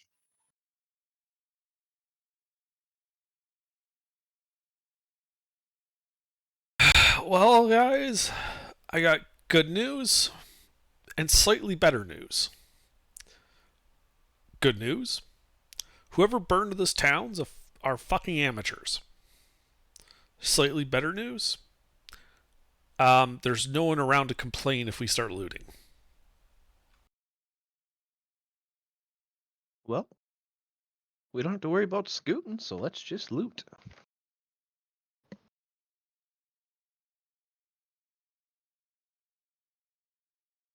So, yeah, while we're looking around for evidences and the like, we're also like, well, waste not, want not, and start collecting all the valuables.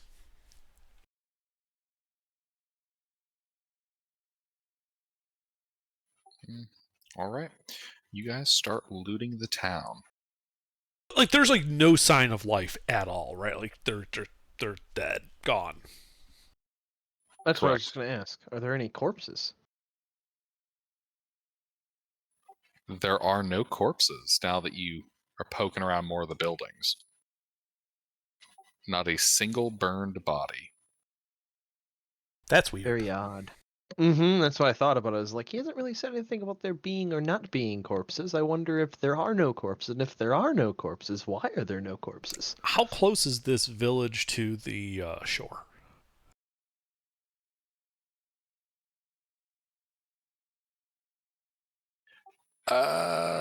Roughly, I want to say maybe an hour's walk. All right, so I'd like to go to the side of town that would be the shortest straight line distance to the shore, and just look around and see if there's any evidence of that's where the forces came to and from.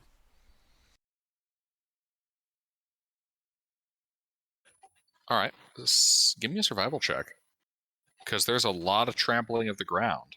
Well, that's why I'm going outside of town, because I'm looking just to see if there was a path that led to and from the shore that was trampled. There is a trail that exists going out of town, like a pre-existing one. And that Not quite also a has road. evidence of this level of trampling we saw in town. Yes. So you said there was like an hour between the town and the shore, right? Mm-hmm. Okay, I go 10 minutes outside of town. Yep, it's trampled. Okay. Like a lot of people just came through. Right, Which so... direction? That's what the survival check is for. Right, I was just trying to define it better. Right, that way you're not, getting the settlement sample size in your road sample size. Right. Well, it was also to help determine direction better. You know, by putting myself outside of town and having the trample here, it indicates that it came to and from the city this way rather than just moving around during the burning. Right. Anyway, would I be able to use a magnifying glass for this to get advantage? Mm-hmm. You can get advantage on your survival check. Hey, Perfect. Little gizmo. Better call Romaine over. He might be able to help. Man, this is a trampled ass road. Mm-hmm.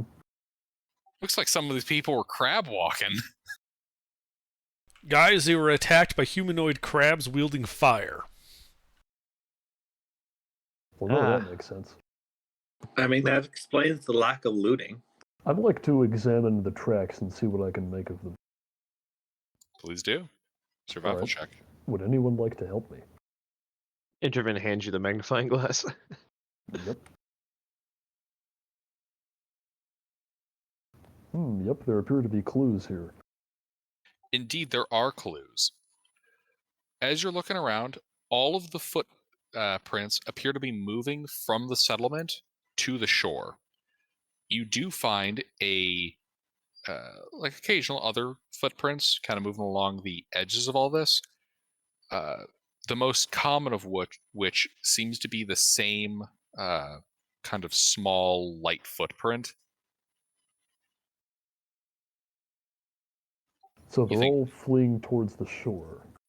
By the looks of this is probably by the depth of the imprint, maybe like a human woman. Some kind of medium-sized humanoid, probably female. Okay. Can I see any tracks on the beach where vessels might have been beached for people to get into? You're heading all the way down? It's like an hour away. Oh, never mind then. Yeah, we just gone just outside of town to help determine direction. Oh, okay. Well, yeah, if they headed that way, they probably fled, onto the water. Possibly. Or they were force marched out by the invading army in an amphibious assault. Oh, I suppose. Well, didn't we, when we were approaching from the south, see that somebody came through covertly? Yes. Maybe they've been landing somewhere. Yes, Ruffle. Yes, Rourke, you are correct.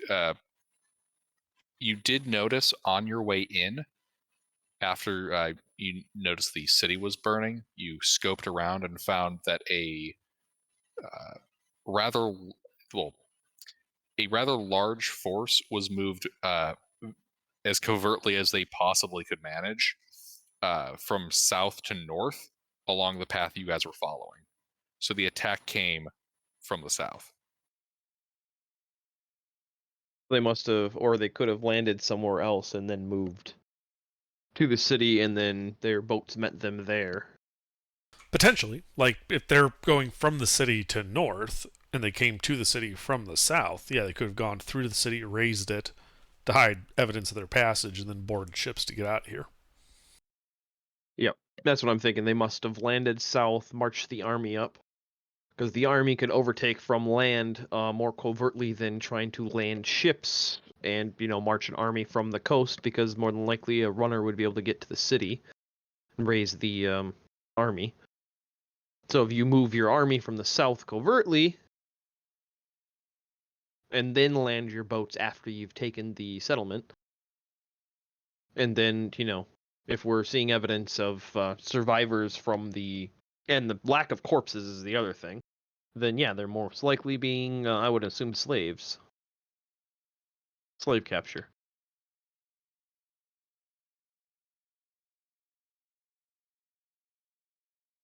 They could have also landed to the east and then marched southwesterly through the marsh there. Yeah, like they landed Jungle. away from the city, Jungle, because if yeah. you landed your ships off the coast of a city and tried marching an army, people would be able to get away. But if you covertly snuck your army up by going around, then you have a better chance of overtaking any potential alarms being raised. Yeah, they landed in that nook that's between the grasslands and the is that marsh? Jungle. Jungle. I don't know what the tiles look like. I don't use World Warcraft. The tiles immediately south of Ur-Karesh, that's a marsh. Ah, okay. So light green is marked. Okay. But anyway, if you landed in that little nook right there, marched your army south by southwest, and then moved north with that army covertly to take a shawl to capture prisoners of war or whatever. Yeah, I agree that it's possible. We should Yeah. finish investigating the town and looting it. Yep. Let's take all their valuables. They don't need them anymore. Mm-hmm.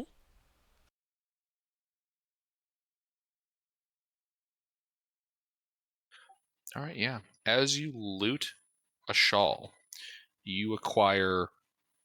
So this would be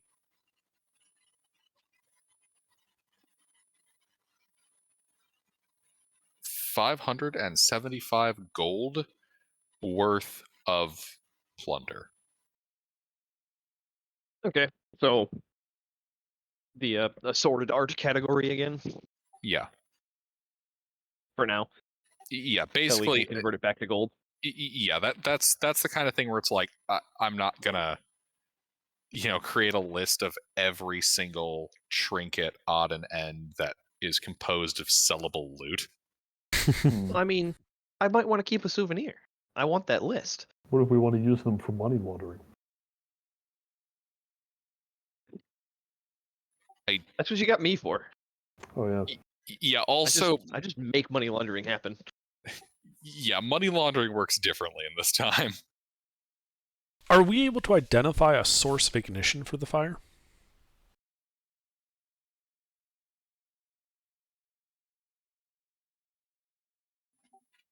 Take a look around and see if we can figure it out. I would What was your imagine investigation flaming check? arrows. 22? 22. Yeah, you did notice some arrows, but you notice I guess this would be another important thing. A number of these buildings that are burnt have no indication of arrows, nor do they have any indication that they burned steadily. It appears a rapid and spontaneous burst of flame ended these structures.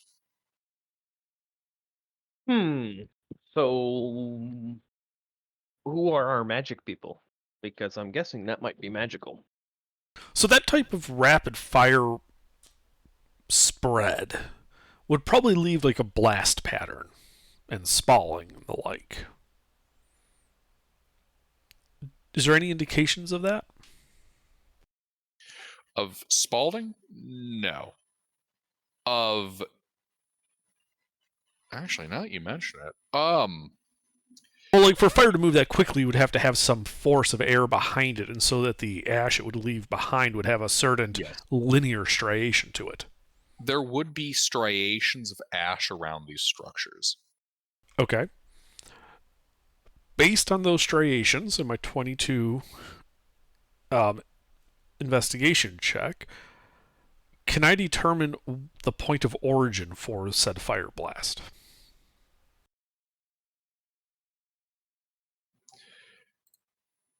In the case of 4 of these structures, right in the center of the building. In the case of the town hall itself, 2 blasts occurred one at the front door and the other on the top of the second floor. And these looked like there was like a center of the detonation was there without any. Basically, it was like a spherical detonation rather than say a cone. Correct. 2 Okay. spherical external detonations on the town hall, and 3 spherical internal detonations in the case of some of the other buildings. Well, somebody was having fun with a wand of fireballs. I was gonna say, yeah, double check for magic residue or whatever you magic people do. I mean, it wouldn't leave that type of residue. It's not like a curse or anything. It's just fire. But you do bring up a good point. And I'll do a detect magic ritual just to see if they did leave any like curses and shit behind. I'll do one as well, so we can, sweep the area. We Also, I piled just all sat the back down on plunder my up computer. already, so Yeah, I was just gonna ask, what was that number again, Gilbert? 57 something? 1 second, guys. Oh, good.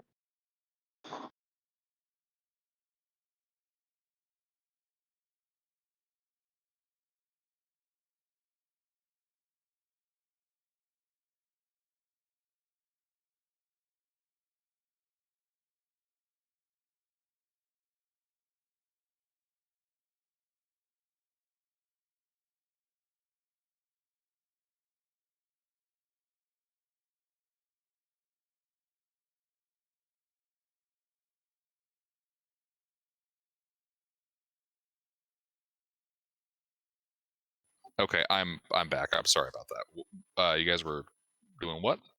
a detect magic ritual since we've piled all of our plunder up, and I'd like to check it for magic and see if any of the other places around town, especially like that town hall, have magic around them.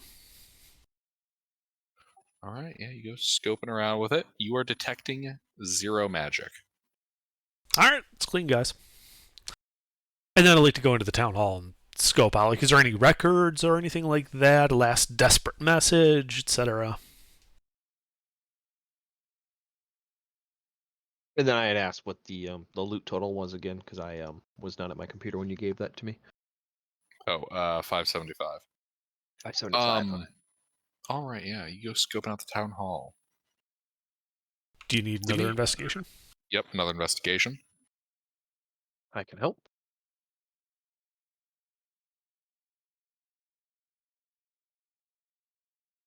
Oh no, we plundered the dice bot.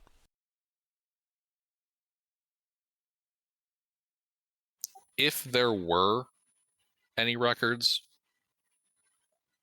they're not here anymore. This structure looks like it received a lot of damage.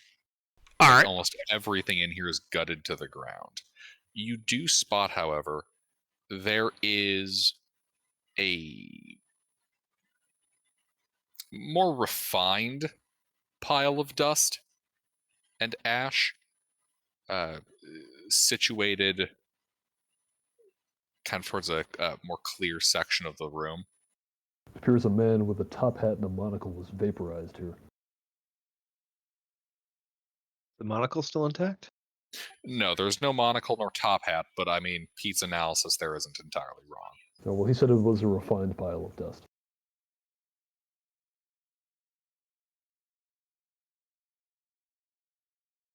But by refined, you mean it's all just sort of pushed into one spot? Or concentrated in one place? Yeah, it's concentrated in a pile, like it collapsed there or fell. Alright, so maybe somebody was vaporized here. Mm-hmm. Is there a basement in this building? Wait, hold on. Before he does that, is this pile of ash like right at the middle of that big like blast mark on the ground? No. Okay. Worth a shot.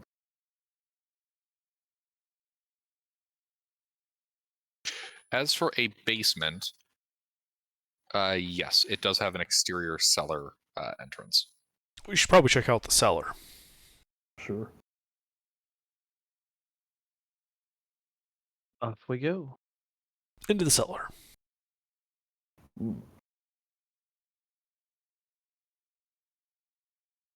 Alrighty, yeah, you guys creep down there. This area, as you kind of open up the doors, still has a fair bit of smoke in there. It begins wafting out, but it's rather hard to see. Oh, we can give it a few minutes. We don't need to rush in there. What I mean is that it's stagnant. Like, it's not really just gonna disappear quickly. So the smoke is heavier than air in there? I don't think it's smoke. I think it might just be soot that's kind of lingering down there. Ah. Well, just Let's put go. something over your mouth and your nose. Yeah, Done our wet rags. Yeah. Yep. Some wet scarves over our mouths and nose. I assume you guys are using like the irrigation channels or something, and not the other way I can imagine you would get those wet. Our cart has water on it. We Yeah, have there's water water skins. Look, What is man, it with the, We are not lacking. what is it that the piss-soaked rag over the mouth does again? I forget what that's good for. Radiation. No, I thought No, it was it's something also for certain types of poisonous gas. else. yeah, I was thinking it that's was like Fa- chlorine. chlorine. Oh, yeah, It'll chlorine. help with chlorine. And I think it might help with phosgene. Yeah, it's the The French were famous for using it in World War One. yeah, the urea neutralizes some part of it. I forget which. Anyway, But yeah, we've got like 200 gallons of water on the boat. yeah, we Or don't need the we don't need piss-soaked wagon. rags. I can also just make more water, Fair enough. and not like that.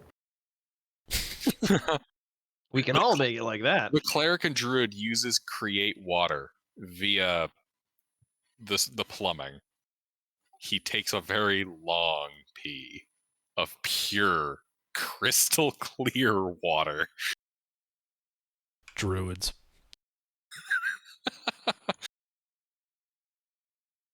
Spell, create water. Material components, 1 ice cube. Casting time, 10 minutes.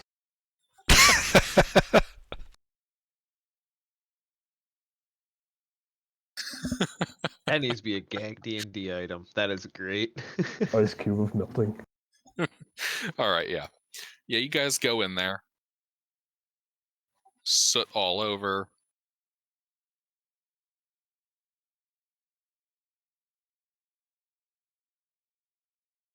And a fair number of ceramic urns. All of them with stoppers in them. Is there evidence that the fire reached all the way down here? No. The fire does not seem to have reached down here. If the fire didn't reach down here, why is there all this soot or smoke or whatever it is? I mean, Instructions unclear. Dick stuck in urn. yeah. Well, wait, what's the ceiling like? Is it coming down through the ceiling somehow, or did it just waft in here from the outside? Yeah, it looks like it might have seeped in through the space in the floorboards. Oh, okay, so the floor above was burned, and the ashes are seeping down through cracks in the floor. Mm-hmm. Makes sense.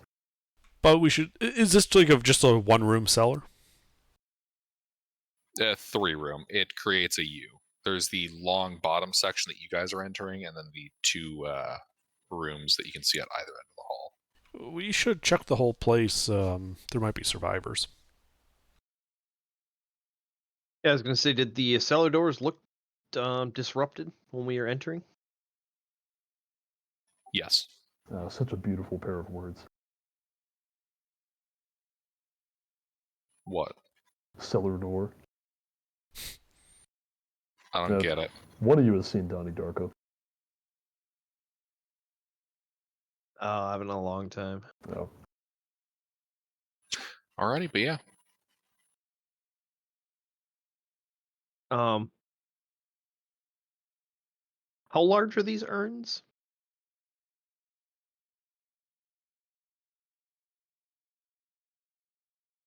Let's see. These urns would. These would be probably about 4-gallon urns, with a couple of larger ones that would be about more like a 10-gallon drum. A lot of this kind of stuff would be used to like store wine, that type of stuff, or beer. Mostly beer now I think about it, given the area. They'd mostly drink beer. Do they seem full? Are you checking them? We should probably Well, check for yeah. survivors first. Oh, okay. Then worry about the funerary urns. So yeah, we go and check out the other 2 rooms and see if there's anything in them. Yeah, so this first one here is all beer urns by the field and the swish. Let's see. Which one are you going for? The left or the right room? Yeah, let's go to the right one.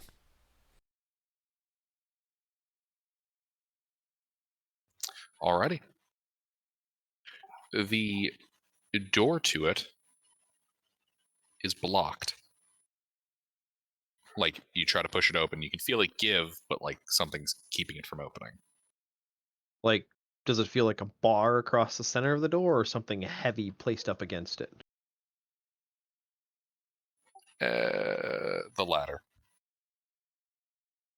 So something heavy placed up against it. Mm-hmm. Well, In terms of layout, do we think there would be another way around?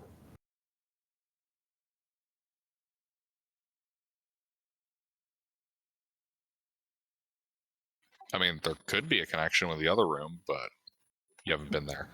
Oh, let's try the other room. Sure. Let's go to the other room.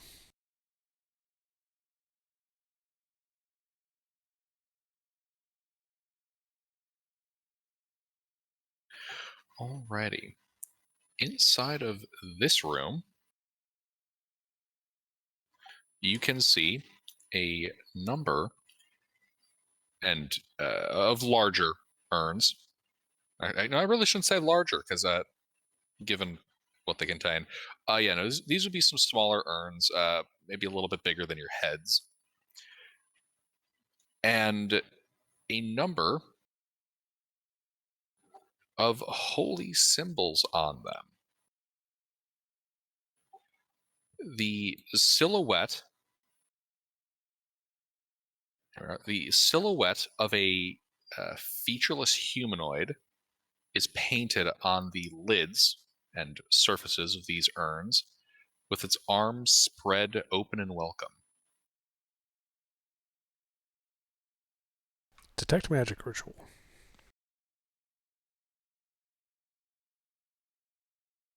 Also, if somebody's smart, might recognize that. There is no magic in here. Okay.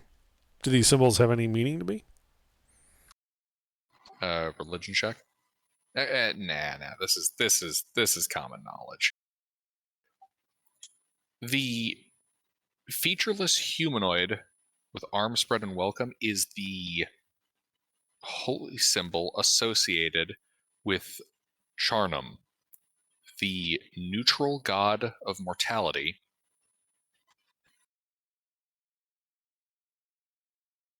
specifically the grave domain.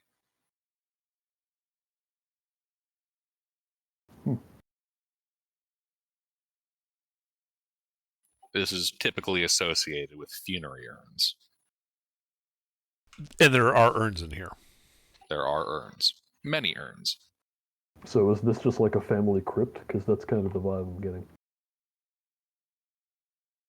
Well, we can look inside the urns and see if they contain ashes. Yeah, what's in the urn? Well, given that this is probably a family crypt and there's just been a fire, I'd be surprised if there weren't ashes. Agreed. Hey. Let's make sure. I open one urn and look inside. You get the family discount. Everybody at once.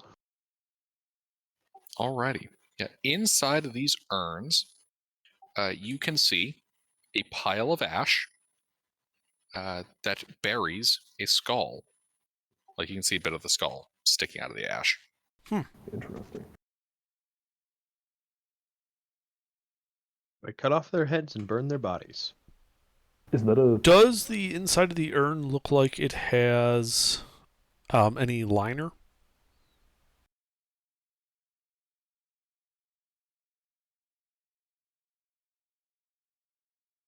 Oh, like lead lined? Yeah, Yes. of course. well, Can't let the spirits out. detect magic again? Well, I still have detect magic running when I'm looking inside of there. So now that I can see, is there anything in there that's magical? Nope. There's just a magic aura, likely from like consecration. Mm-hmm. All right, I checked the other urns and see if there's anything different about them.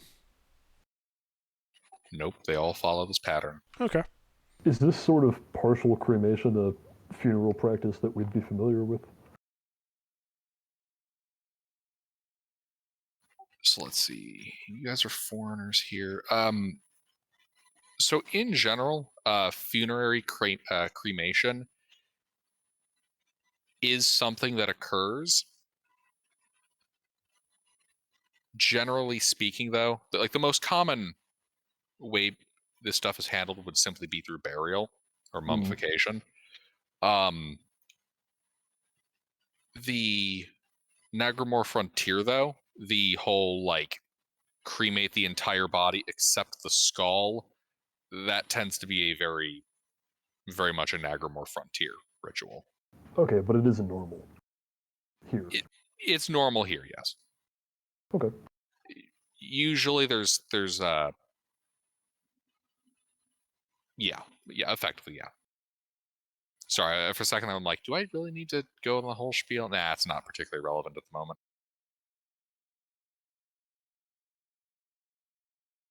I don't think anyone wants the dissertation on funerary rites in the world. You know what I mean?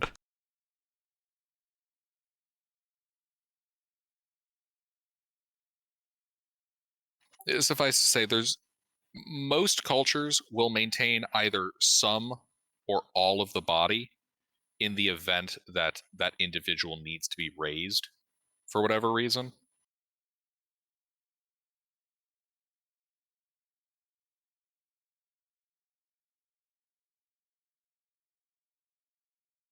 Right. Okay.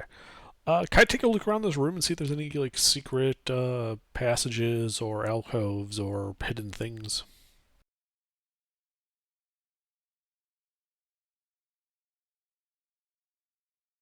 Yeah, give me an investigation check.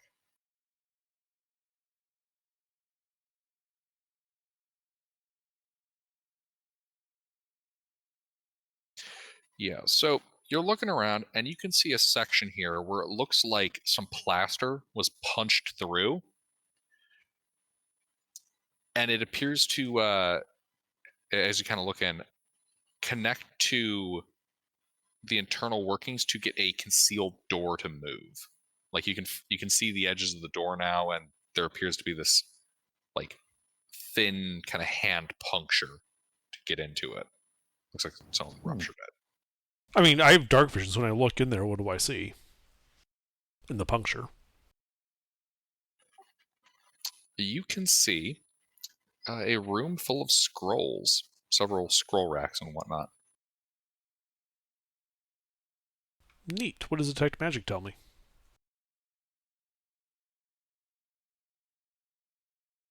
Detect magic is giving you some rather spotty results. You're not really seeing anything.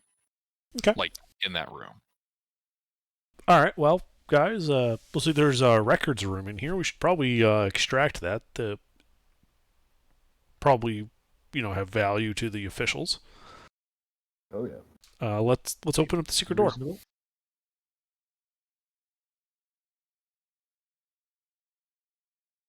You know what? Hold on.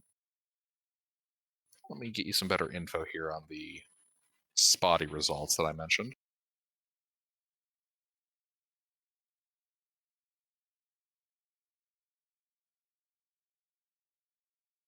Just got to grab the item itself.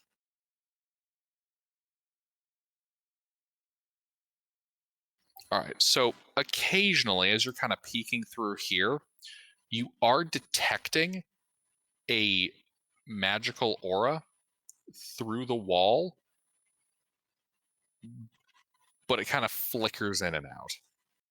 Like, it's there, it's interrupted, it's there, it's interrupted. Weird. Magical lighthouse?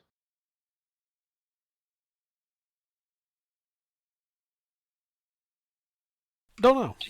You can see the aura, right? Yeah, if I can see it, I should be able to see, like, the school of magic it is. Oh. Oh, so you need to have a direct line of sight to see the aura? No, detect magic should work through... Well, hold on. So you can sense the presence of magic within 30 feet of you. And you can use your action to see a faint aura around any visible creature or object that bears magic. So to know that there is magic there is not direct line of sight. To see the aura and determine the school, that requires line of sight. All right, so you cannot see it, so you cannot see the aura, but you are having this magic aura ding on your senses, and then disappear, and then reappear, and then disappear, all kind of in the same direction to your. This would be northeast, so about like into the room and to the right, based on what you can see of the layout. Okay. Yeah. Let's get the secret door open. Is it just like a pull door?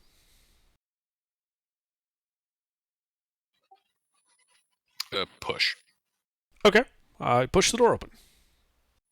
You push the door open. It moves silently on well-oiled hinges. And you can see a elongated rectangular room about 30 feet across, lined with scroll cases, and you can see at the far end of it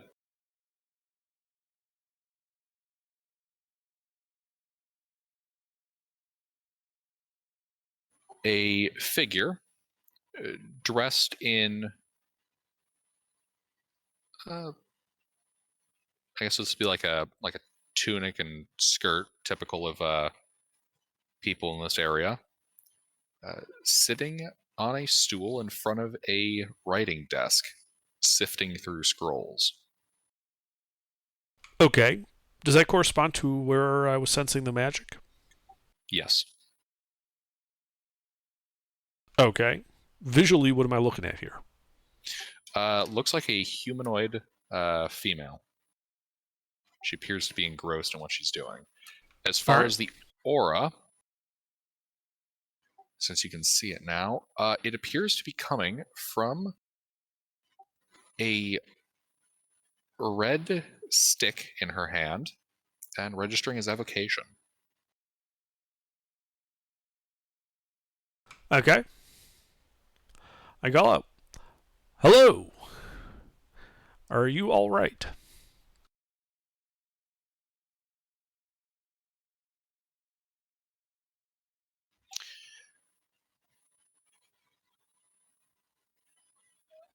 The individual pivots rapidly on the stool. Yes, I'm fine. Who are you all? Search and rescue.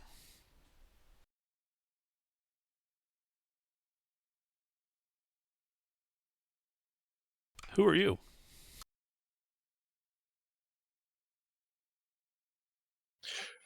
I am Torshala.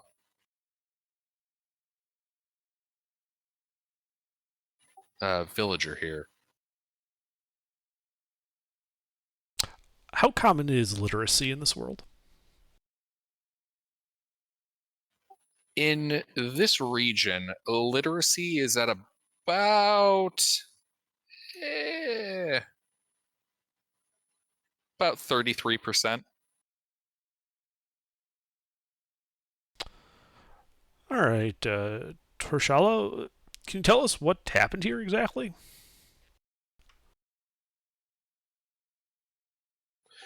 I'm not entirely certain. I was out of town,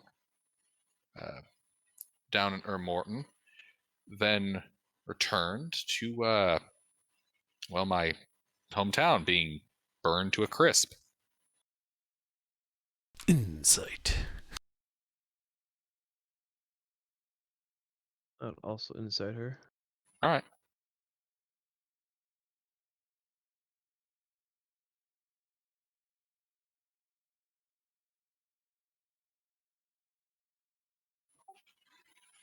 Intervene? Yeah, she seems pretty on the level. Nothing like stands out too much there. Rurik,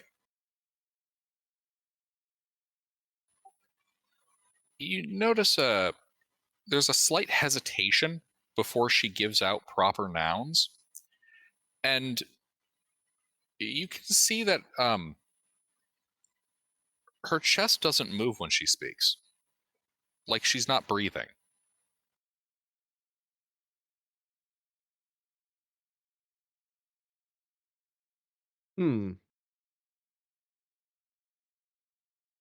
Odd.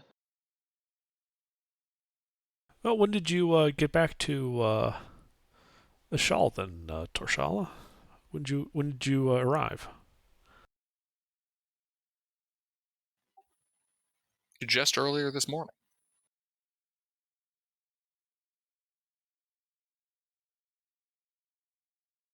And you didn't find it odd that there was nobody here and didn't raise the alarm or head for a crash or anything? I mean, I thought it was weird. That's why I came down here. Why would that be your first reaction? What is this place? This is the town archive, scriptorum, that the mayor keeps. And you were hoping he kept a record of the town getting burned? No. Why would he keep a record in the middle of it? No. No. Keeping a record of why this might have happened. Did you find anything? Nope.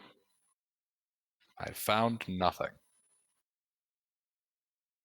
So, off of my earlier insight, the entire time she's speaking, she has not breathed at all? Or is it only when she's thinking about nouns that she stopped breathing? So, when she's thinking of like nouns, there is a moment of hesitation. And as for the not breathing, like there's no sign of chest or diaphragm movement at all. For the entirety? Basically. Okay.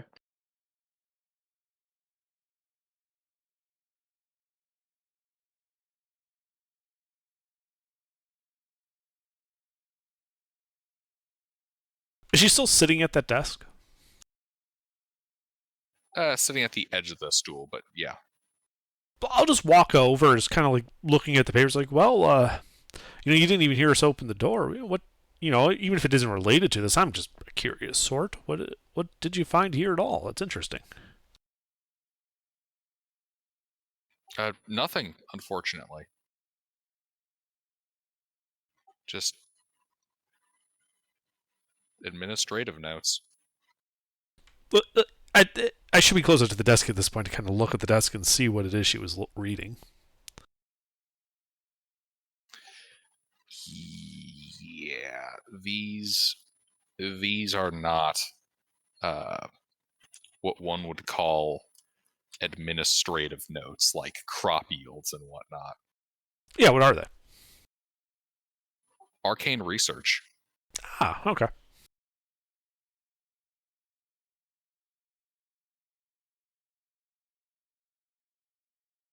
Oh, neat. I didn't know that the town was involved in research of this kind. Were you one of the researchers working here that you knew it was here? No. This would be my father's. Oh. Well, Sorry for your loss, because I don't think we found any other survivors so far. Unless you know where he is. I do not. What did he go by? Corum.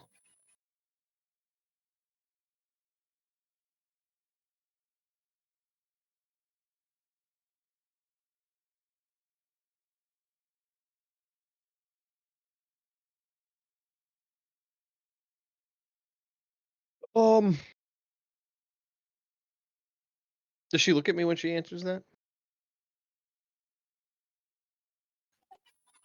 Yes. I let out a big yawn while she's answering.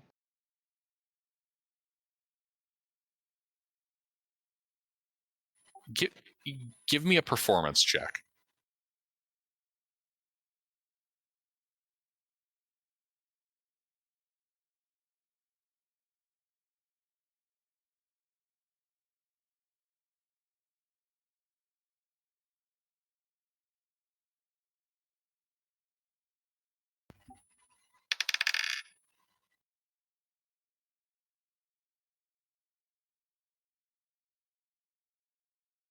She just kind of stares at you. Oh, is it getting late? Does she have a visible pack or anything on her or near this desk? Just a satchel. How big is it?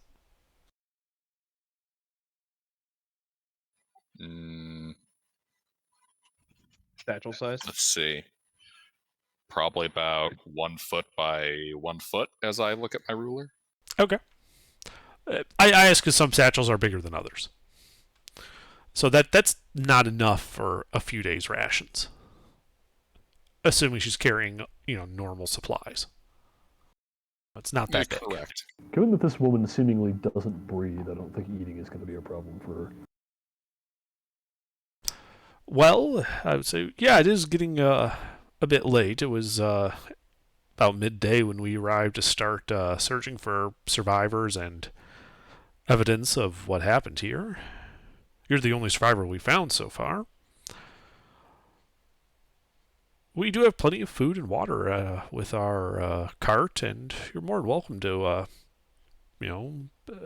spend the night here with us, and in the morning we can head back to Urkesh. Make sure you get there safe.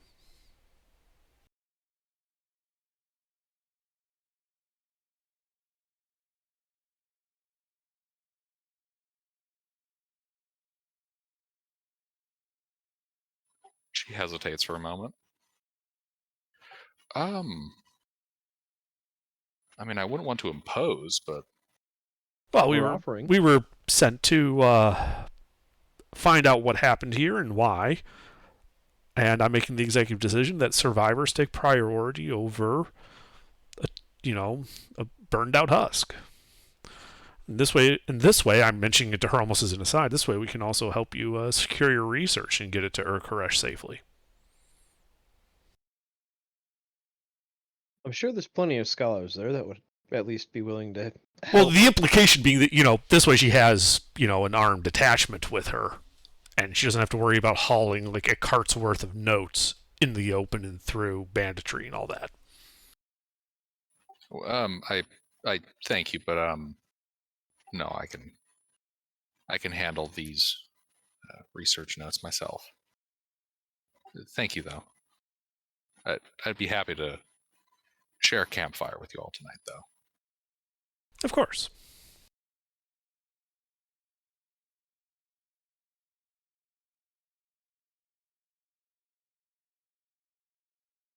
I'm just curious here, since you seem to be an arcane sort. You wouldn't happen to have any spells prepared that would assist us in perhaps determining the cause of all of this here, would you?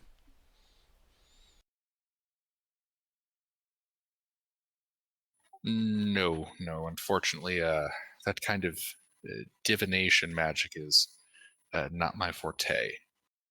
I know a handful of other spells, but nothing potent. Of course, just figured I'd ask.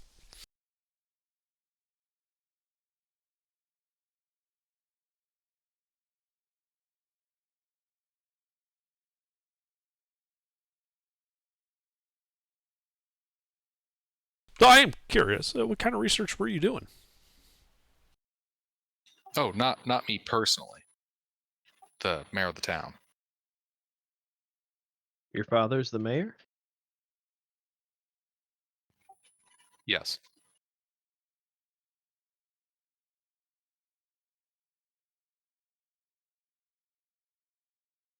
Well, I assume you knew what type of research he was doing if you knew to come down here and poke through it all. I'm just a curious sort. I like to ask questions. Yeah, unfortunately, this is all above my level. Oh, well, if you're all right with it, I could take a look and see what I could determine from it. He's pretty good at what he does. Bit of collaboration never hurt anybody. We both gain that way.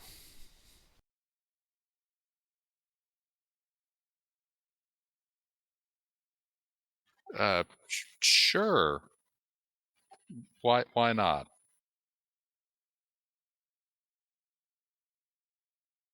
Okay, I start leafing through her notes. The notes on the table, that is. What do you guys have for passive? 12. 21. Oh, I know what you have, Rourke. I'm more wondering what Romaine, Katsumoto, Kitten, Nash, what they have. What's your passive perception? Go was fuck 17. yourself. That's what... Oh, damn. You have observant as well? Nope.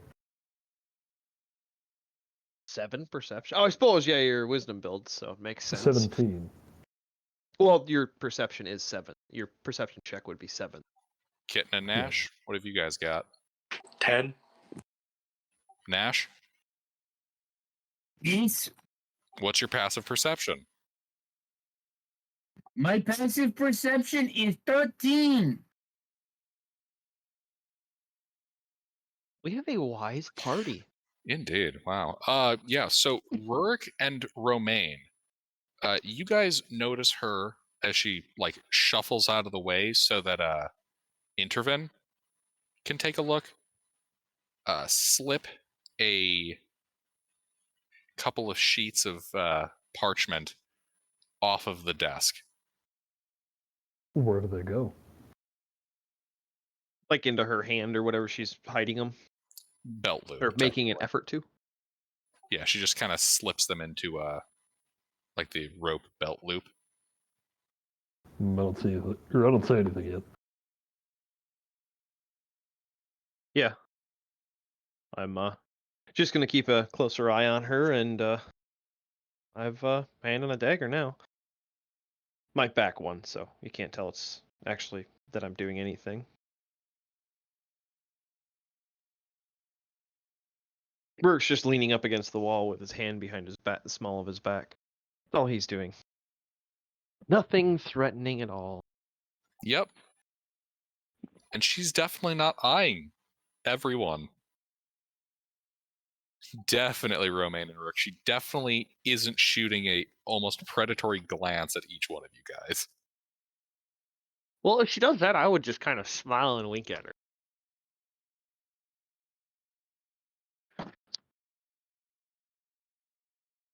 So what can I make out So- from these notes? Yep, I was So, gonna yeah, ask. How long does this go on? Yeah, as they're all exchanging glances, looks, and sleight of hand perception checks, these notes appear to be incomplete sketches and bits of research related to manipulation of the soul and the Explain ability weird. to like shuffle it around between vessels.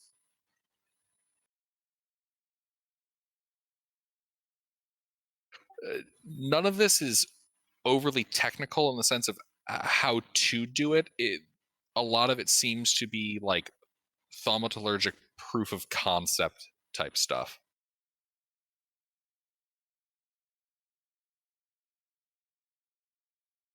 So it's an incomplete manual of how to become a lich. Potentially.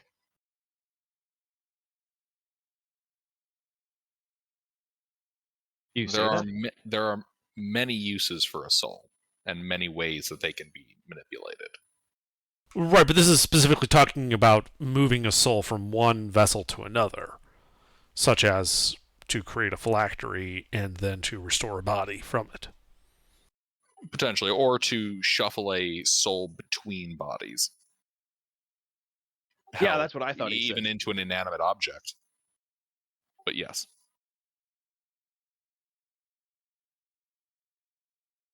Well, and I mentioned, well, treatises on soul magic appears to be incomplete, though, missing sections of it. Almost like pages were torn out. Is this all you were able to find? I look at her. Say there's a. Yes. Then I'd chime in after all of that exchange goes. So there's a couple on her belt there. That would make it difficult to collaborate on those. And she raises her wand. Roll initiative. Man, I wondered how long you guys were gonna wait. Man, a wand? Lame.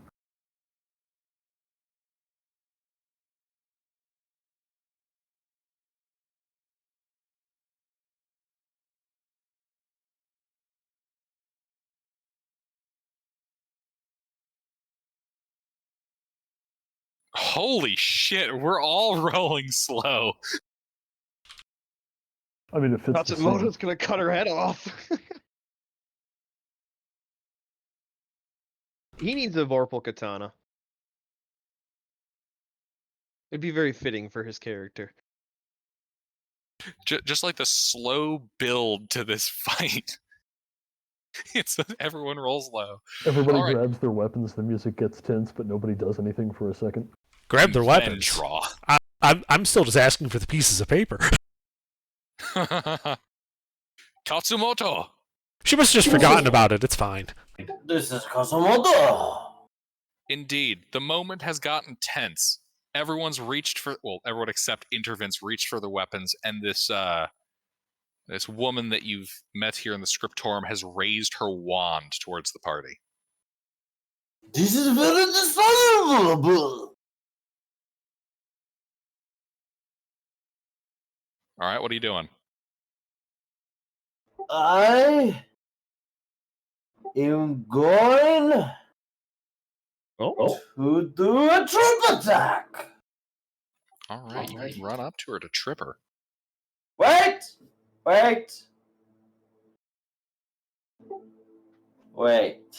Yes, we've had a long rest.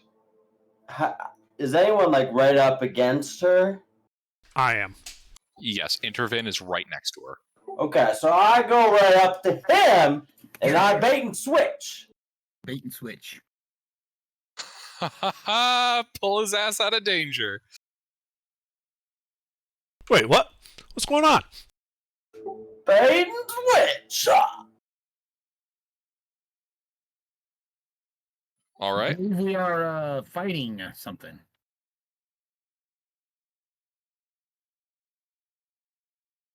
Wow. I believe. I mean, I'm not positive, but I believe we are. Well, good thing most of her attacks aren't going to be direct attacks, and they're just going to be saves, so it doesn't really matter what your AC is. Alright. Now, I whack her in the head with a warhammer. Uh-huh.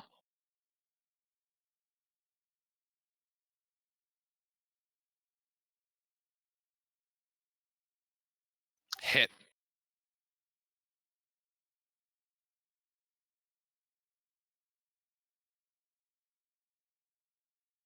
I don't think I added on this one. No.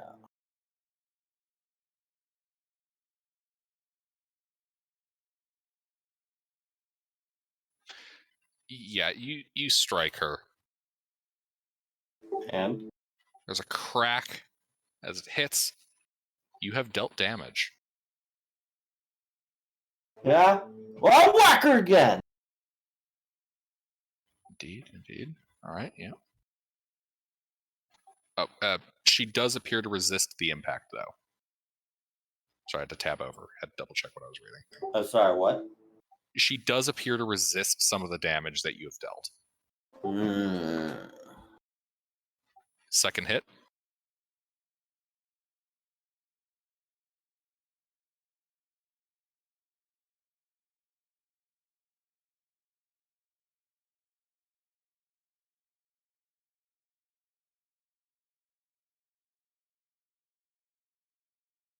Okay.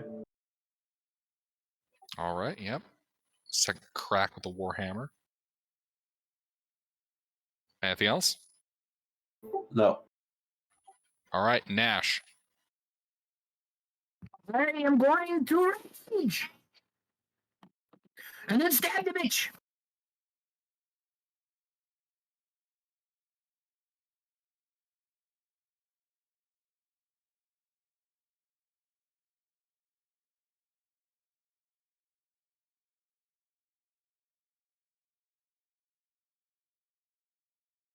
I am going to miss.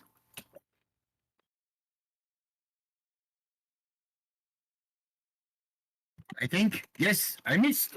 Yes, that misses. I am done. All right. Her turn. The wounds inflicted on her by Katsumoto heal themselves. She kind of cracks her neck. Ow. And she will level the wand on the party. Is she using a spell? This is not a spell.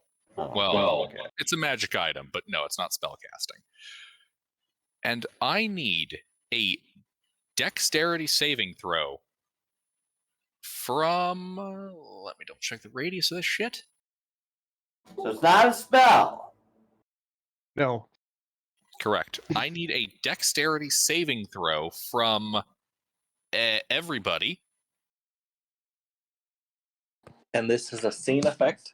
This is a scene effect as a burning bolt of fire flies out towards the middle of the room and bursts in waves of fire. A what throw? Dexterity Dex saving throw. Save.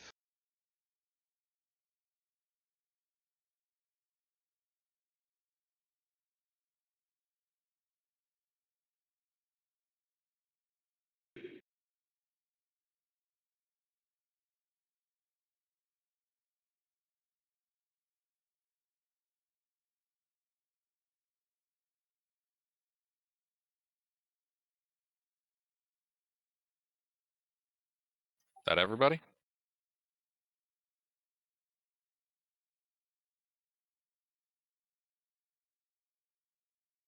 That everyone?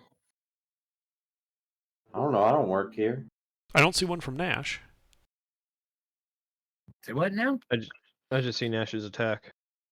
Nash, dexterity saving throw. Fireball. It just blew up. Save or die. Well, I mean, okay. Man, I get tired of repeating myself with this.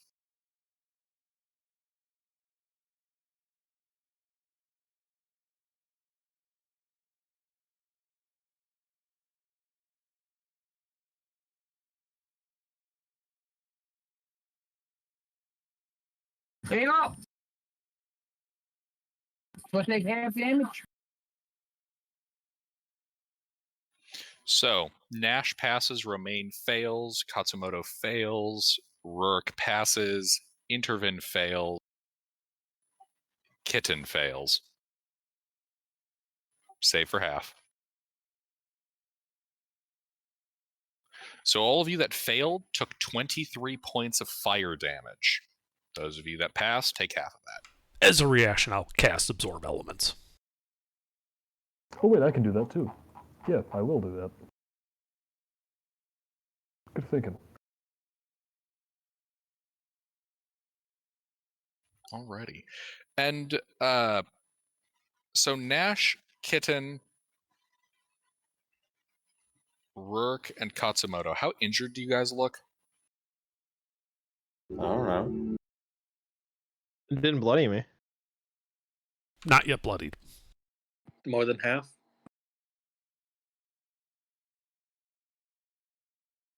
Life left. Hayes, are you keeping track of your damage? Yes. Then how do you not know how damaged you are? I'm Katsumoto. Yet, have you lost half or more of your hit points? I lost half? Yes. No. Okay. Good to know. How badly did that damage all the paper here? Yeah. What paper? So even the notes that were in my hand are gone? No, the ones in your hand, I'm going to say those can be shielded by your presence and by your absorb elements. They're an object you're carrying. Okay. But the ones that were on the desk and in the room, yeah, those have been... They're soot. Are you crazy? No fire in the scriptorum! What the hell? And let's see. She is going to climb up the wall and onto the ceiling. This will provoke attack of opportunities from Nash and Katsumoto.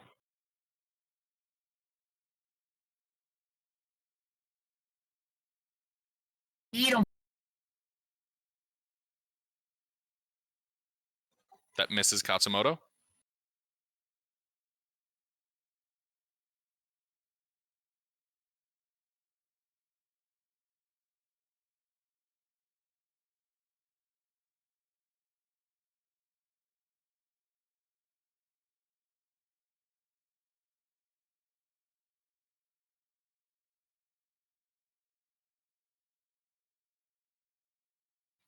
Were you doing something, Nash? Stabbing the bitch. Then make your attack roll. Okay. I didn't know it was my turn. It's Attack not. of opportunity.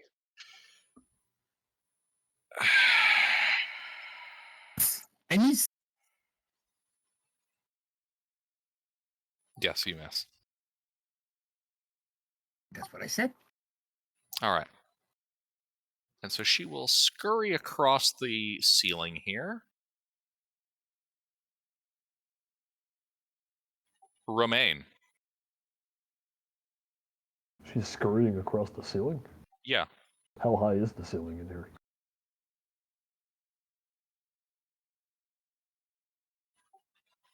About 10 foot. Okay. Is anybody directly underneath her? You're slightly ahead of her. So mostly you. And Okay. Rourke. Then in that case, I would like to... Let's see. It's an action? Yeah. I would like to tag her and just her with a moonbeam as my action. How tall is the column on that? Well, it's made out of light, so I don't think it matters, but 40 feet. A 40-foot tall column? Yep. Alrighty. Unless there's something in the attic that I'm going to clip with that. The main floor.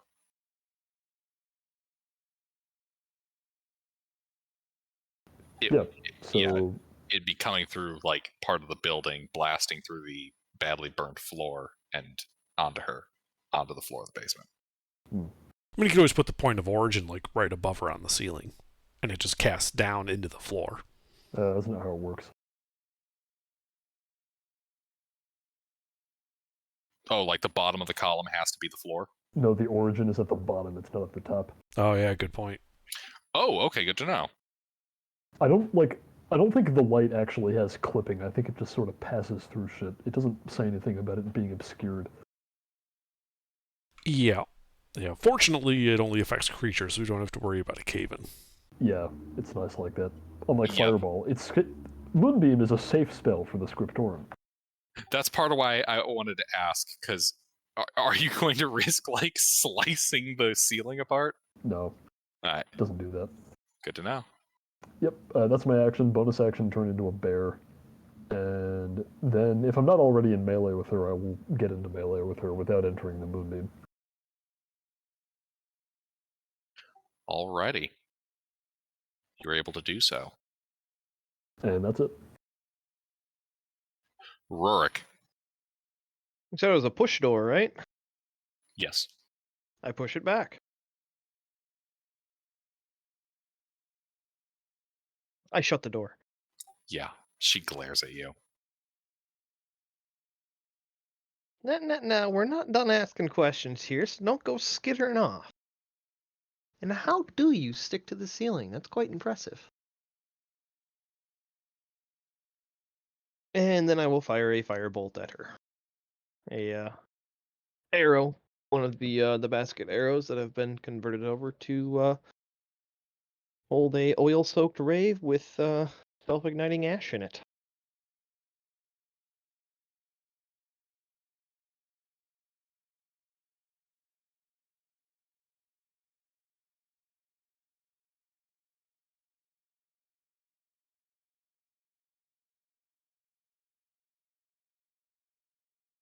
Aiming at her as I do so. Alright, you draw back the bow and fire. Loosing an arrow that hits her in the chest.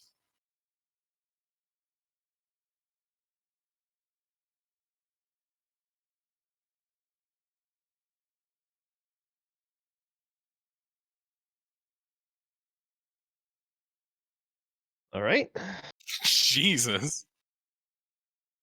Blast the 21, bitch! 21 damage, 2 of which is fire.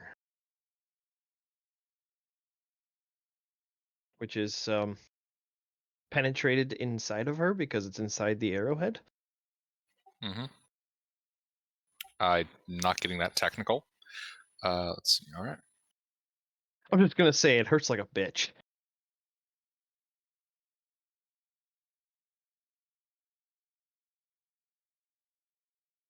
So that's how you get the UV light inside of you to cure COVID. Yep, alright. Yeah, so you hit her. She appears to resist a lot of the arrow itself.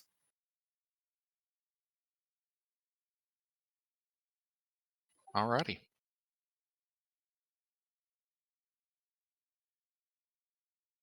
And then yeah, I plant myself up against the door,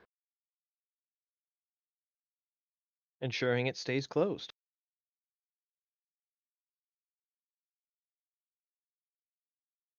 Alrighty.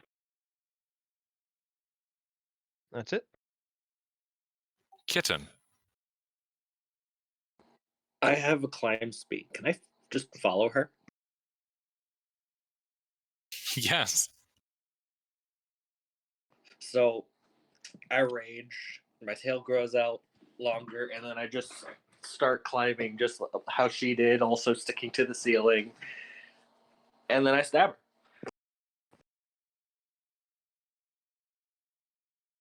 Recklessly.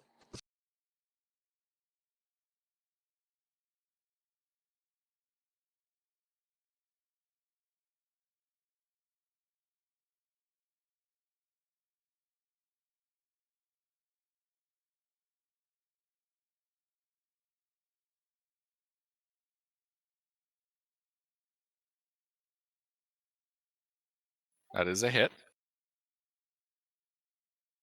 I think I can roll higher than a 2. I'm going to try again.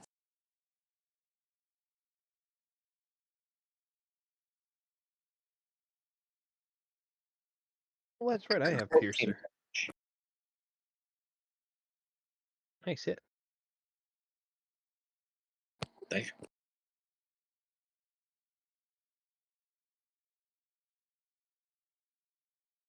Alright, yeah, she resists the damage, but is injured. Intervene.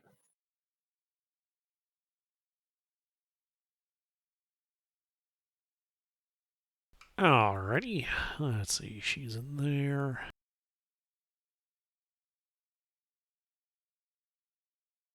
If I do a 30-foot cone, Can I hit her without hitting allies?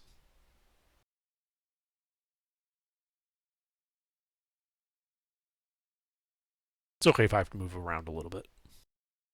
A 30-foot cone hit her without. No. Okay. In fact, given the limited movement in this area, I am not seeing an angle on here that would allow you to, with that cone, hit only her. Okay, that's fine. Then I will burn a couple of sorcery points to bonus action cast Tasha's Hideous Laughter, and I need a wisdom save from her. Ooh. Alrighty. You make her have the ha-has.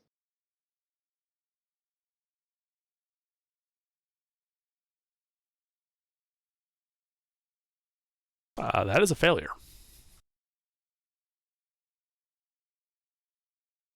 She is incapacitated, falls prone, and is unable to stand up for the duration. At the end of her turn, and each time she takes damage, she gets to make another wisdom save. Advantage if the saving throw is triggered by damage. Does this cause her to fall off the ceiling?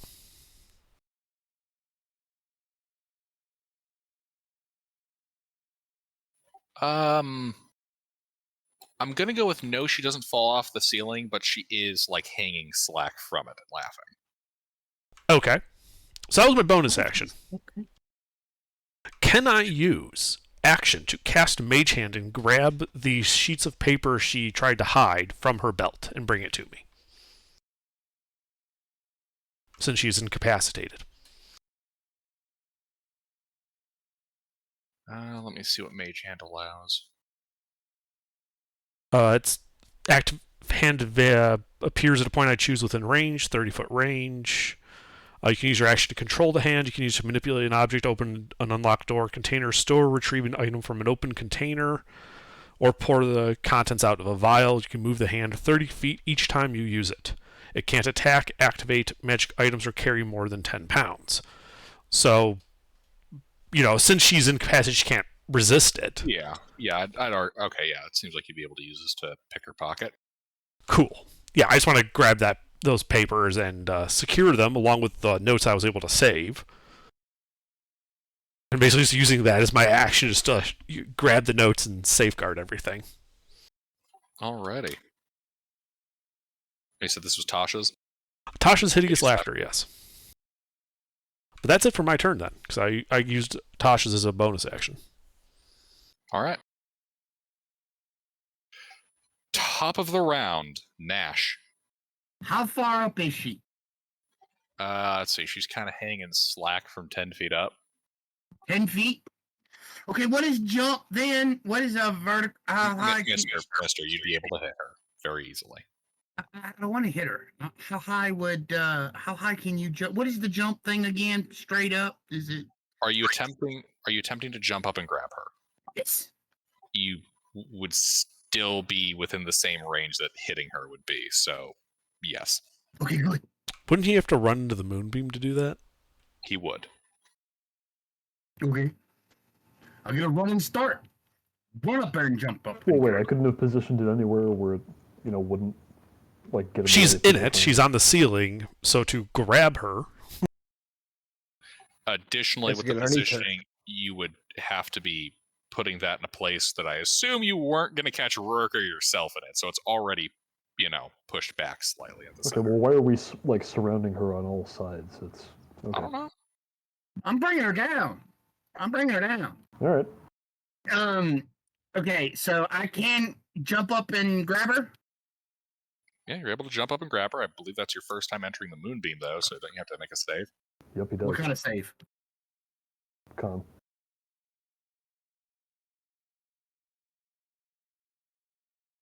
That's my con save. You fail. Okay. What does it do? 2d10 radiant, I believe. Let me make sure that's right. I always forget. How many D10? He's Don't gonna worry. roll it. 5 radiant damage. Oh, Nice that's- roll. You're not a shape changer, are you? No. Okay. Okay. One way Happy to blow find my out low somebody. roll on an ally. One way to find out somebody in your party is a shape changer.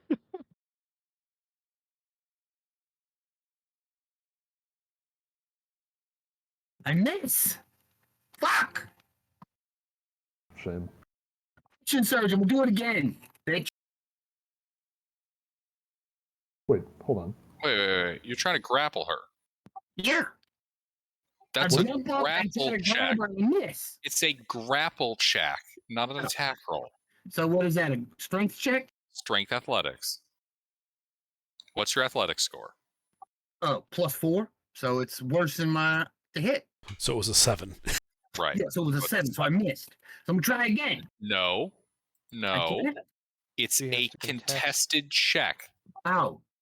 She's at disadvantage, right? Why? Oh No, no, if it were an attack I roll, always it would- mix incapacitated up. If it were an attack roll, it would be at advantage because she's technically prone right now. But it's not an attack roll. Correct.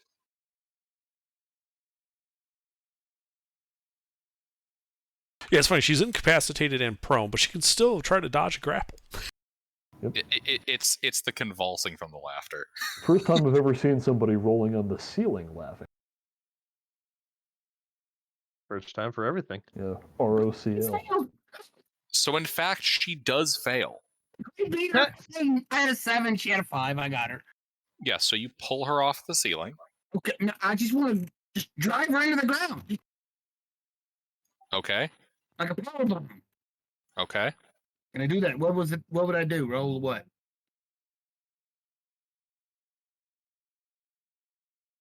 I mean,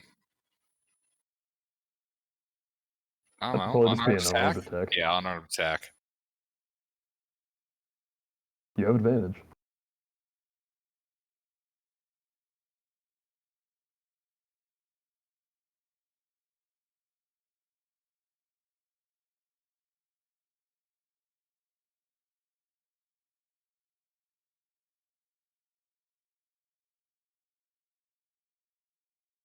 That hits.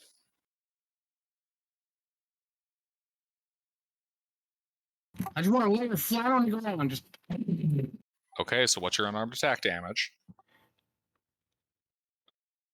What's your Uh, strength mod? And do you oh. use unarmed combat?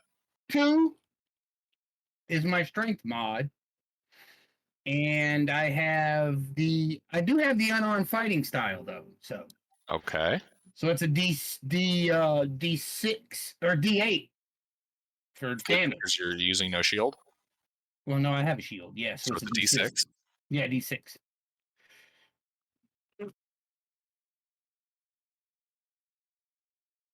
So D6 plus 2. +2. I'm raging. Ah, yes. It's a +4, not a +8. I'm sorry. So it should be 7 instead of 11. Right. This Alrighty. is prone, Yes. bitch. Oh, and since she's now since she's down, I'm action surge and just stab her.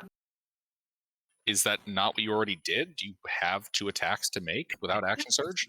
No, I'm only level 4. I don't have a 2 attack. I mean, I'm only level 4. I don't have 2 attacks. So you replaced 1 attack in order to pull her down with the grapple, Right. and then you attacked her just now. Oh, okay. Had to have been with action surge, to my knowledge. Is that not correct? Well, I only have 1 attack, so if I jumped up and grabbed her, that's my attack. And then I guess I'm action surging her to pull her down. No. The action surge would be punching her, like the physical attack that you just did. Oh, okay. Well, then, yeah, but I'm out of attacks then. Okay. Don't forget to leave the moonbeam. I'm gonna step out of the moonbeam. Now that Yeah, she's then you can on the ground. like rotate around her so she doesn't get an opportunity attack, but just don't end your turn in Alright. the moonbeam. Yeah, So- I'm gonna step. Yeah, I'm gonna move around her, but she's prone and what is she? Grappled, so she can still attack you. No, Just she's at not disadvantage. grappled anymore because I let her go when she hit the ground. Okay. Yep, and so she has taken damage, so it's a save at advantage, right, Under? Yes.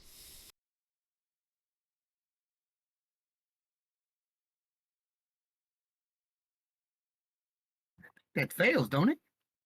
She still fails. She's still incapacitated. Oh, well, then Indeed. I can step out because she can't take reactions if she's incapacitated. Oh, right, I forgot about the incapacitated. So I'm just going to step out of the moonbeam. Alrighty, Katsumoto. This is Kazumoto. Yes, Katsumoto. What? She's dead? Yep. No, but she's laying on the ground and she is not happy. I swear to God, I want to fireball you all, and I'm not going to feel bad. You already You did. already did. You already did, and it didn't. It didn't take. I didn't recognize the same thing. You tried. tried, It didn't work. I will attack her. All right, she is prone. Are you running in the moonbeam? Don't go in the moonbeam. No. Don't go in the moonbeam. All right, he runs around the side of the moonbeam to get close. Okay. Your attack rolls at advantage. She is prone. Very That nice. is a natural 20. And I'm menacing attack, so she'll be frightened of me.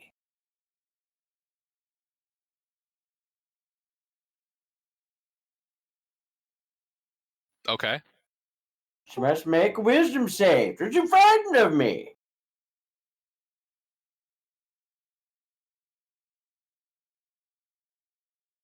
Does a 10 pass your save? She does not, I don't think. She is in fact afraid of you. Well, give me that damage.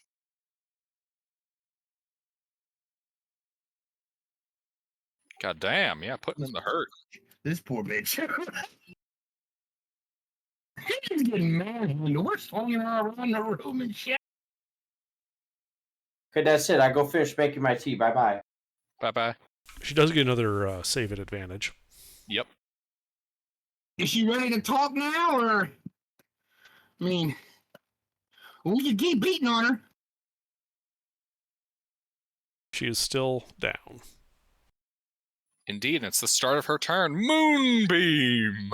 Yep. That's a con save. Which I don't suppose she's a shape changer. No.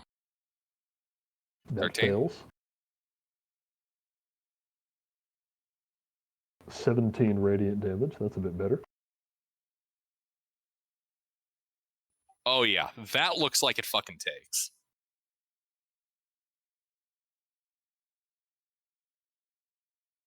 Yeah, just like that good And- flesh melting holy light. Oh yeah, here's that save.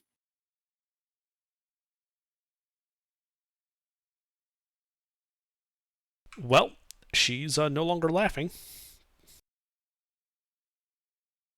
She's probably crying now.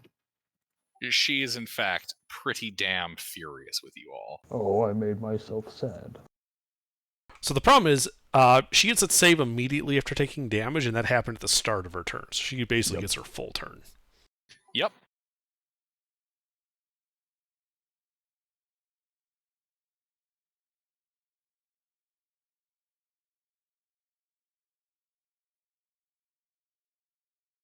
She's still in the moonbeam, isn't she? Yep, there is something I need to check, and she's already taken the damage for it, mister. Okay, I'm just checking. 1 second here, I gotta read the word. I'm using this fairly.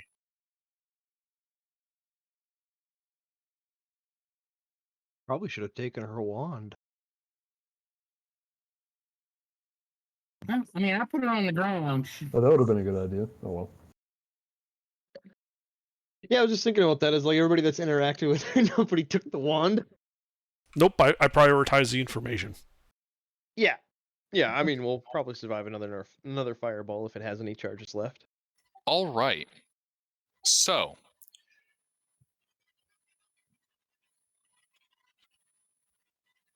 she is going.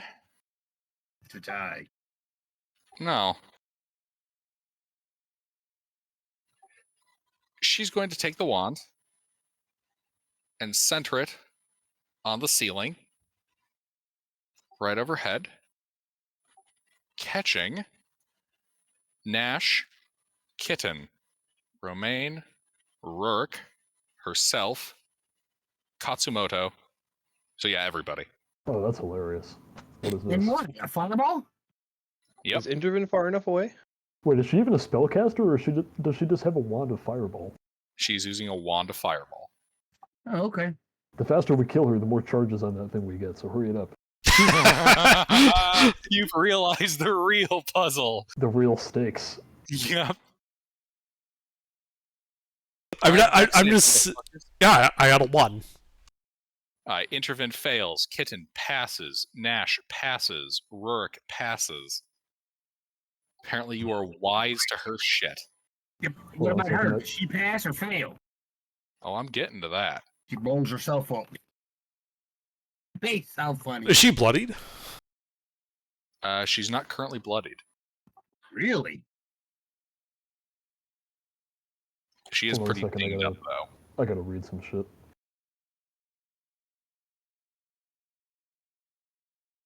Sorry, I'm so excited. I'm tabbing around incorrectly.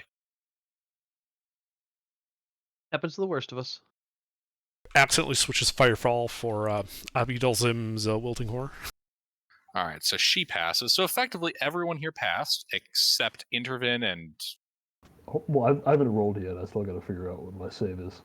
Romaine and Katsumoto. He is fair man. Yeah, Katsumoto we The kind way of this figured. works when you're a druid is kind of complicated. I have to read a whole bunch of rules. It should just be your. Are you proficient in dex saves yourself? Not. Don't worry about the Yeah, bear I'm right trying now. to figure out if the yeah, bear that- is proficient in dex saves. It should be. Okay, I'm back. What? Well, Dex creatures can. save, Katsumoto. So creatures are proficient in some saves, but you have to Yeah, but the Okay, wild so- shape you could keep your proficiencies. Yeah, but hold on. There's more to it than that, though. And the bonus in its stat block is higher than yours. Use the creature's bonus. Oh well, my bonus is higher. Okay, it doesn't matter. Katsumoto fails and will take full damage. We're just waiting on the bear man. Also retain all of your skill and saving throw proficiencies, in addition to gaining those of the creature. So does that mean I use my proficiency bonus with the bear's base save? Yes. Okay. Yeah, you take your proficiency and thus and apply the bonuses based off its numbers. Right. All right, so you pass.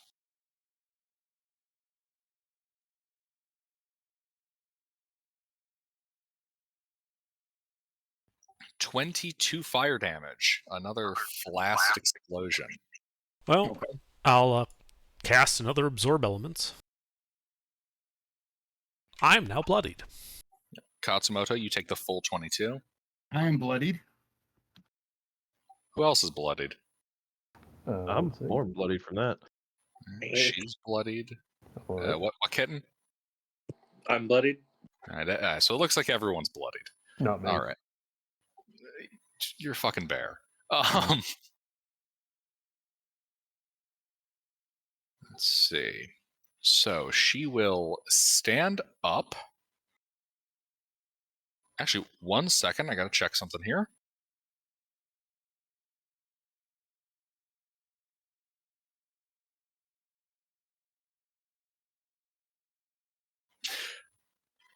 Okay. Had to make sure when I had an effect happening. Yeah, so she is going to stand up and attempt to run out of the moonbeam Is it away over from me? Intervin's direction. This will provoke attack of opportunities. Let's see. She's just Hold on a minute, though. If that would cause her to move towards Katsumoto, she can't do that because she's afraid of him. Is it Katsumoto on the other side of her? Thank I don't you know for where he is. thank you, Romaine. Thank you for reminding me. I forgot about the frightened effect. Yes, Yep. she can't actually move in that direction, so that would force her to.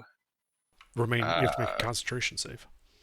Oh I yeah, already did. Romaine, I concentrate. passed. Oh, you did? Okay. Yeah, that's the 18. Let's see. This would mean that she only has one valid space she can move, and that's going to be 10 feet south. This will provoke attacks of opportunity from Nash. Come to daddy. Katsumoto, and Romaine. Okay, I'm gonna go I last, have and you'll reach, see why. if that matters. What? Well, fuck, I miss. I have reach, if that matters. The reach does matter, yes. Do I get an attack opportunity? You do.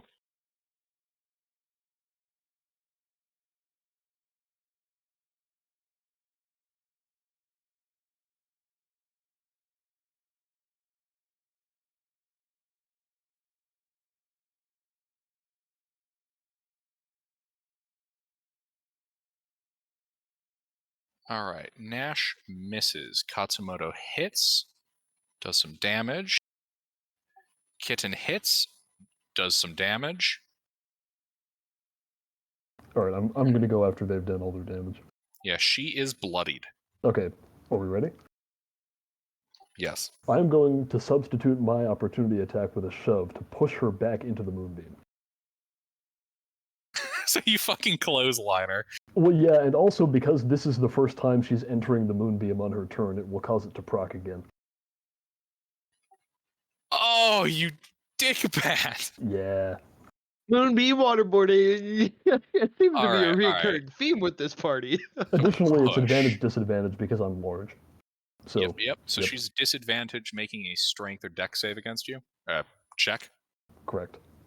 Also, she has disadvantage because Katsumoto is in sight. So,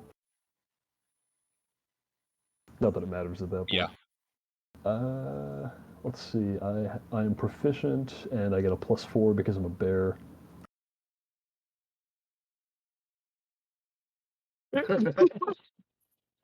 Well, anyway, back in the moonbeam she goes. She literally can't pass this, but I'm going to roll anyways. Yeah. Yeah, no. Con save. Yep.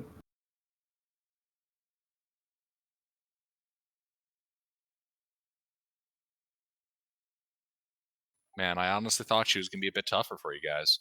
I'm so happy that this rule works out that way. The I mean, bear the just majority of the party is bloodied. clotheslines right Go back in. Granted, it was because of the wand fireball and not actually because of her, but regardless. I love being able to just give myself more health mid-combat. Yeah, that is nice. Makes me kind of want to do a druid again. So the wand of fireball is not the only feature there. It's just the way things have gone. It's been her most useful. Is that 8 her save? Yes. 17 radiant damage. More fucking. Yeah, just continues to burn away at her flesh. Is her flesh flesh-like? Yeah. There's just not a lot of blood. It's becoming less flesh-like by the second. And as some of the flesh burns away, she's got fangs. Oh, she an undead? Wouldn't Moonbeam do more damage? Because it's radiant? No. Well, No, that's not how that works. They have to be no, I'm weak just to radiant. trying anything. Because I'm afraid if she hits one more fireball, a lot of us ain't going to make it. Yep. But she's used her fireball for her turn, more or less. I don't think she has any more action economy. She tried moving. She got She shoved looks back kind into of like Moonbeam. this, mister. You know, now that she's getting kind of pissed and you keep blasting her ass.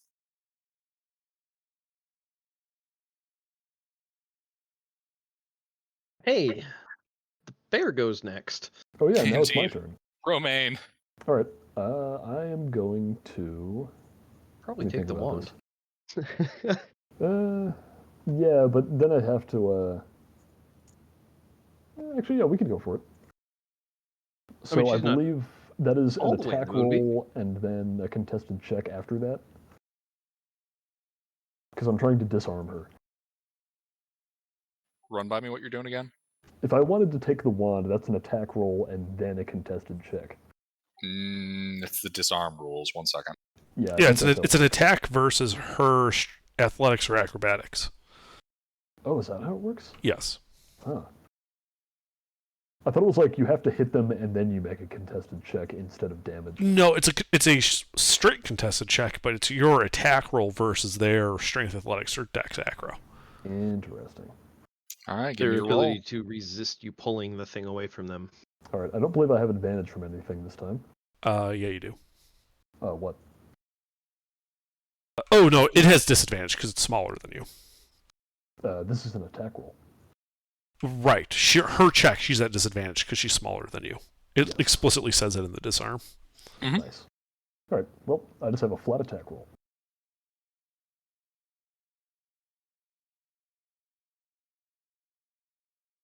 Which We need a is- bard.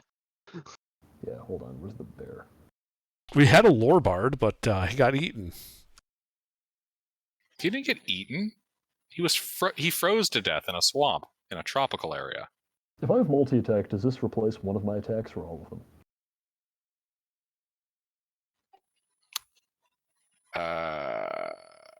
Let me check. I think that would fall under the disarm, whether it's an attack or your attack action. Okay, so it is called action disarm. So yes, this would be your one thing. Okay, but it's... So what kind of attack roll am I making then? All right, so I mean, you're making a melee attack. Well, technically it's a weapon attack, but in your case, I'm pretty sure it's all melee. To knock an item from their grasp. So the attacker makes an attack roll. You get to choose which profile you use for it. Oh, okay. Yes. Meanwhile, she will be making a strength athletics or a dexterity acrobatics check at disadvantage because of the frightened effect and because of you being so fucking As big. long as I get to pick, that's all that matters. Modifier is different. Yep. Well, the other thing is I can also make unarmed strikes, which are a different He's modifier. like, give me that wand. Indeed, with a big swipe of your bare hands, I'm guessing. Yeah, my bare hands. Yeah, your bare hands. Actually, You no, let's just- make it my mouth. I bite it out of her grasp. Taking her hand with it. Just Well, it doesn't deal damage. Yeah, he just grabs the wand and yanks it out of the hand. Mhm. And now Alrighty. there's a bear armed with a fireball. All right, I'm going to item interaction spit it at Intervin. Hopefully he can catch it. I'll try to catch it. You can spit across the. Sure, whatever. I mean, I'm flavoring it. I'm tossing Yeah, it to him. that's very odd. All I right. don't know, I'm getting so And technical. because I made that an unarmed strike and I have 1 level in Monk, I am now going to bonus action bear unarmed strike. With my bear martial Motherfucker! arts. I told you, man, the Monk Druid. Alright, and... Fucking bear foo over here. Yeah, I fucking kick her as a bear. Unfortunately, it's like a piddling amount of damage because I only have 1 level in Monk. Oh wait, I have to make the attack roll. I'm sorry. you should take the Is that can't be right? I mean, you still have access to all of your other class features when you're wild shaped. Yep. it's true. I used my unarmed strike as a profile for that. But wouldn't the He oh can follow it up with an unarmed strike. Yeah, martial arts. no, that's not what I'm confused about. I'm confused why he's not able to use like his claws. No, because multi-attack is an action. Also, the You claws are get defined as a enough melee use. weapon attack. I know that's what I was just looking up because I'm like, wait, how come he can't just use his claws and replace it with that damage roll? I was like, oh, it's because it's a melee weapon. Yeah. Yeah, it's a natural melee weapon, and it's not an unarmed strike. Yeah, I wish it's that one, was how it worked, but it's not. yeah, it's one of those things where you said it. I'm looking at it like, no, that can't possibly be. Huh? It is. Now remember, if he also takes a level in Barbarian, he could be enraged while he does this. Yeah, but then it becomes like really bonus action expensive. I need a whole turn to set that up. But she is disarmed. The Anyway, wand is flying through the air. And bullied a bit. all right, that's my turn. And I've got the wand! Woo! Rurik. Well, I am going to continue shooting fireballs at her. Very, very small fireballs, but Fireballs with a blast radius of approximately 1 inch. 4 inches. They don't even explode. They're just balls of fire. Yeah, I just kind of assume they blow up across the surface of the individual. You know, like splashing across them. Ah, that's true. All right, I take aim and fire. Miss. Missing. Well, on the one shelf that survived the fireball, there was one scroll that wasn't damaged. I just fucking hit it. Which, yeah, it was fluttering around after all the explosions. You just nailed it to the wall. And lit it on fire. Yes. No fire in the scriptorum, god damn it. That's what I was waiting for. All right, that's it for my turn. Clinton? Reckless stabby.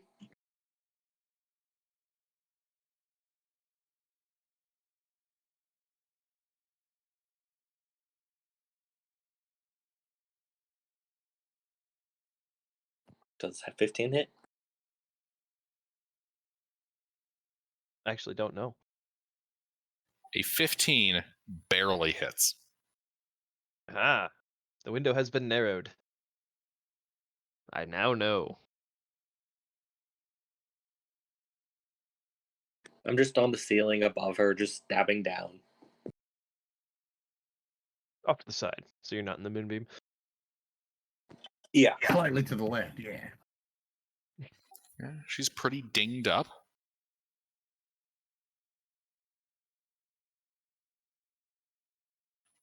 Intervene. Well, I'm going to use an item interaction to stow the wand. And then I'm going to cast a second level magic missile at her.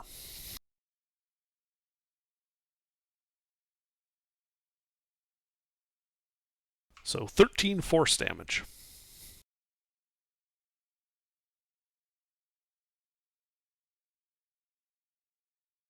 God damn, yeah, she's really taking a beating this time around.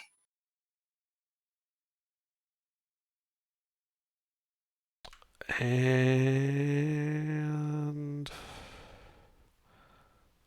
that's it. Alrighty. Initiative 0. The ceiling of charred, damaged wood begins to, collapse. I need dexterity saving throws from absolutely everything and everyone in here.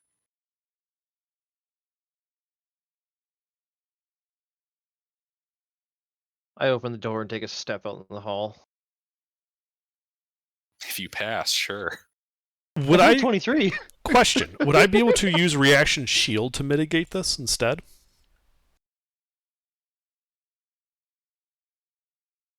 Invisible barrier of magical force. I'm going to go with no, because isn't that just attack rolls? Strictly speaking, yes. That's why I'm asking if I could do it. The ceiling's attacking him. No, it's not. The ceiling is collapsing. It's an Because my deck save is really bad. Yes, they are. God. And absorb elements doesn't work on bludgeoning damage. Remember, attacks are for things that are done to you. Saves are for things that happen to you. And in his case, the roof fucking lands on him in particular. A large portion of the roof is about to happen to Interman. I don't even know what I should do with a -1.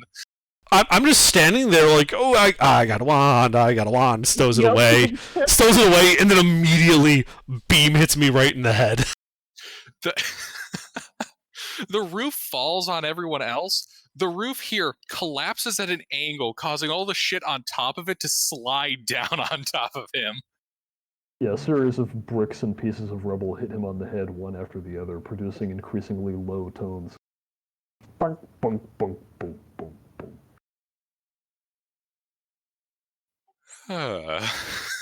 And it stops sliding, and more pieces start falling when the building shifts and it goes up in pitch.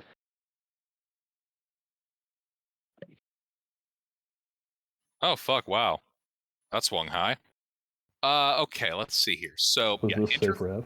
yeah, it's save for half. Intervin fail. Oh, hold on, I forgot my save. Did I? Yeah, I forgot mine.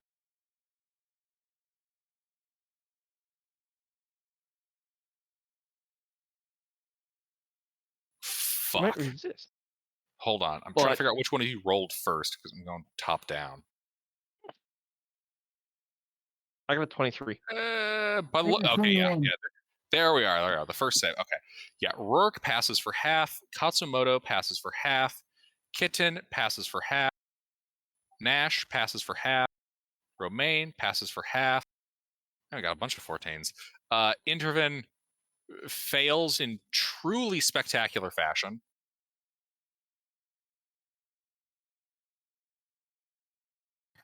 So, and then she passed. Yes, she passed for half. Man, look at Half the of way that what? corner member just like stays 15. together. Half of 14 points of. Oh wait, sorry. Half of 15 points of bludgeoning damage. Okay, I'm still up then. Fuck. When you said it swung heavy, I wasn't standing by my computer, and I'm like, I don't have a lot of health. Question. The two barbarians. Since this is bludgeoning damage, would we have that again? Because You we're would. enraged. Yes. Wait, Nash, you passed, right? Yeah. Okay, you should have had advantage because you're a barbarian, but Mister. So here's how it goes. The save is made. It is save for half. It does not make you resistant to half the damage. It reduces the damage you take to half of that. No, yes, Then, but I if am you're resistant. if you're resistant to the damage, then you have it. Okay, so I half it and then half it. Okay. Yes. Correct. You Okay, you so resist instead the of damage you taking took, which was 7, half of I the take damage dealt. Yeah, but I'm a So heavy you're- armor master. So what you're doing, you Minus reduce 3. first before anything else. yes, you reduce, then you have it. And then if you're resistant, you have it again, but I don't Exactly. think he is. So in your case, it's heavy armor master reduction minus save reduction minus resistance reduction. You just put way too much math. Okay. Around me. He's Can a you cop. divide by Calm, 2? calm down. So you take 6 points of damage. That's what you take. 6 points of bludgeoning. I don't think that's right. If he saved the save and then the damage hit him, so it'd be 7, and then he'd take the 3 off, so he'd only No, take. that's not how it 4. works. No, it's You got your order of subtract- operations wrong, Nash. Oh, yeah, real? it's It's subtractively damage first and then then. divide. Yep. No, So it'd that be doesn't make 13 any sense. damage or 12 damage that he resists, which only has 6. So he That saved doesn't make any 1 sense. damage Okay. essentially. But it's more than I did. I took 7. So I mean, that didn't make any sense. That doesn't. That No, that's always how it's worked. I know, Yeah. but it logically that doesn't make any sense. If he dodged out of the way and then got hit, he would take half for dodging and then get hit and take the minus for his it's armor. just a goofy raw thing. It's not Yeah, worth it's- wasting I time on. understand how It's- it works. it's- I'm just saying it makes Guys, more sense as Bruce. Silence! Yeah. It's understandable. It's goofy. We get it. It's fine. Yeah. Guys, shush. All right. Is Intervin still up? I'm probably buried under rubble, so you don't know. Yeah, I'm going to go with that spectacular -1. Congratulations, by the way. Thank you. I'm going to go with yes, you are buried by debris, both from the ceiling and the contents that was on the ceiling and near the ceiling. A good chunk of the main floor is currently entombing you. So who knows how he's doing? Underdark, PM me how you're doing. Okay.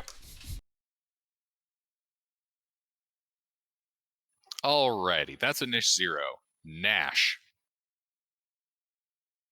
I'm gonna try to move to the bitch and stab her again, if I can. You should try going around the moonbeam this time. Yeah, I'm gonna go around the moonbeam, but yeah.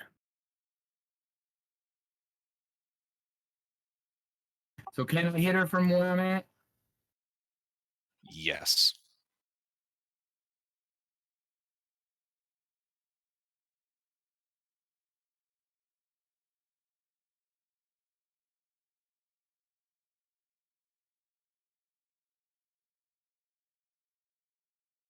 $11 points of piercing damage.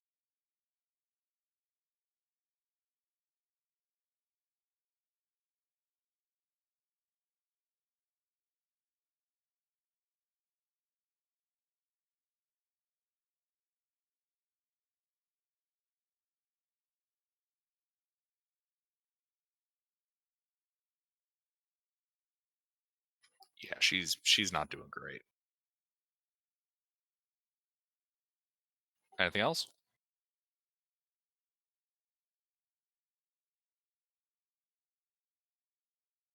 All right, Katsumoto. She dead yet? No. Okay, I go around the safe way, stab her, or hit her, smash her skull in. Wait, before I do that, I'm gonna do real second wind.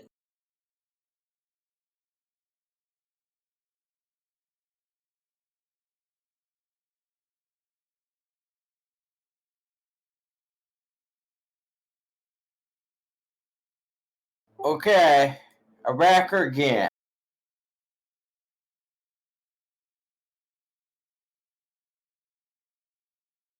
You should do another menacing attack. I have to hit to do Oh, that. Yeah, that's a problem. Indeed, that is not a successful hit. Oh, Pete, you made the concentration check versus stuff hitting your head, right? Yep, Okay. that's that 20 up there. Ah, all right. All right. Her turn. As the beam continues to fillet her body with radiant energy. Con save.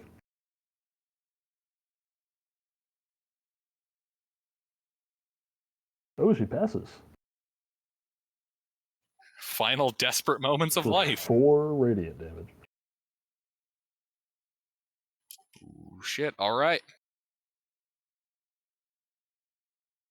She's not frightened anymore. It's her full turn. She has no wand. And I must beam.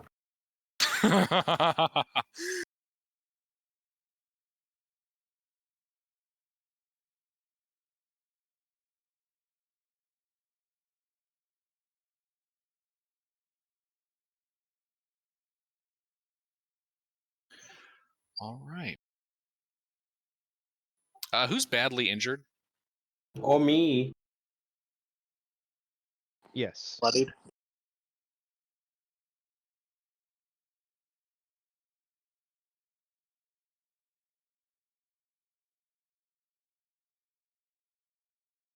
I am not bloodied in my current form.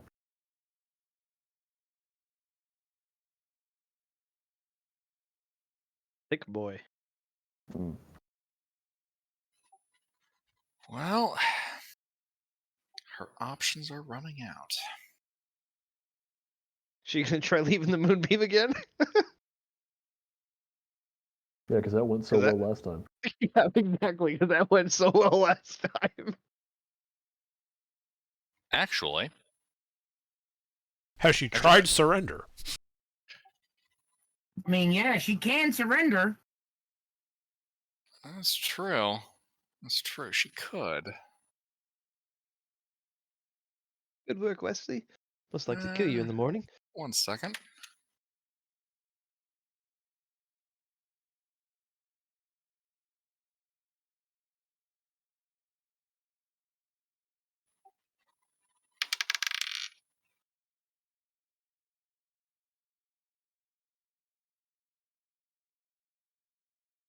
Abracadabra! All right. She Yep. doesn't have her wand. She is going to hold up her hands in surrender.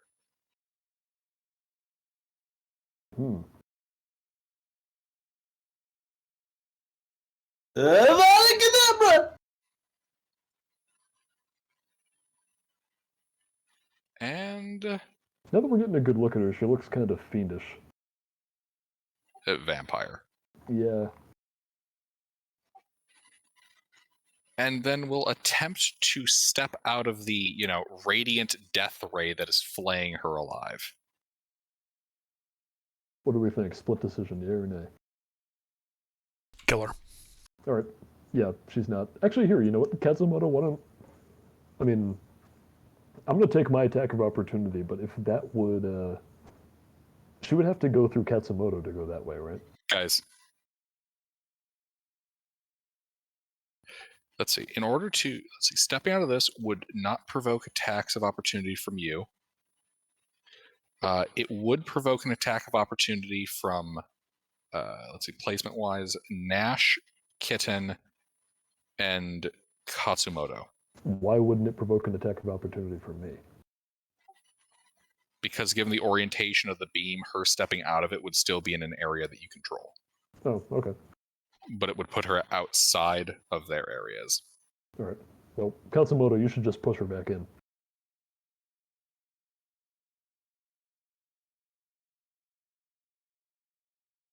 All right.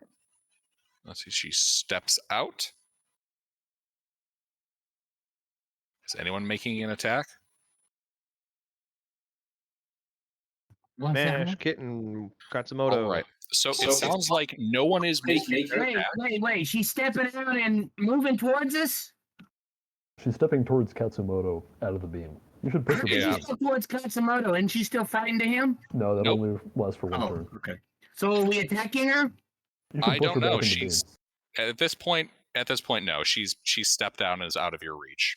If you If, none of you have declared that you were Okay. taking your attacks of opportunity. if she's Okay, out of okay. his reach, would that put her out of my reach? Because I would like to use my attack of opportunity. She's still in the area you can control. Okay. In order I to thought provoke we an were going attack to of get a party clarification on whether we were. Shush. In order for the attack of opportunity to work, she would have to be leaving your zone of control. Yeah, we Sh- clarified. We said killer. Nobody responded. Yes. As If far we would have as said kill her, we would have attacked. I would have attacked. yep, kill was So- said. Stuff was said. The people who had the opportunity to make the opportunity attack have failed to seize the opportunity. I am not going to wait forever for a bunch of people not paying attention to figure out what has just been said, especially after prodding. All right, so she will step out of that zone of control with those guys. This will still leave her in the same zone as Romaine. And she is going to begin performing the somatic components for a spell. Oh, but I'm a mage slayer. She has already stepped out of your zone of control, Hayes. She's farther than 5 feet? Yes. If you were paying attention, this would have been explicitly clear. I was paying attention. I was waiting on party to say what we were doing, and then you said, "No, We wait." did. I think you We didn't did. hear us. I We did. did. Whatever. It's okay. Whatever. So, let's see. The only person in, I think that has made Romaine. Do you have Mage Slayer? Nope. Okay.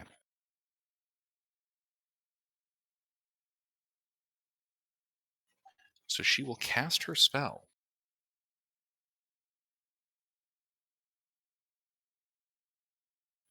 And then she will run up the wall and onto the main floor.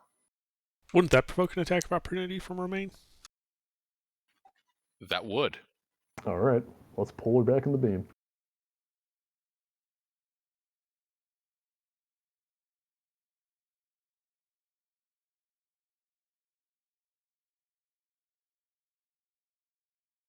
You got to beat a 21.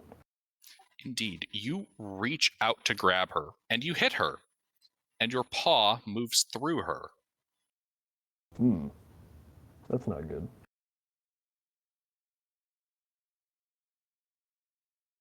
All right.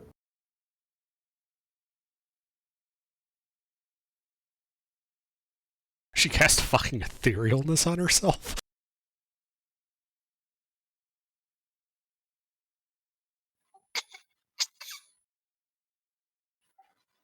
Romaine, your move. All right. I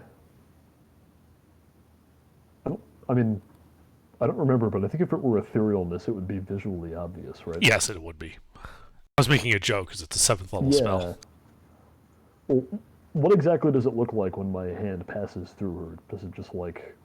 Like, it just no-clipped right through her. Okay, that's interesting. Let's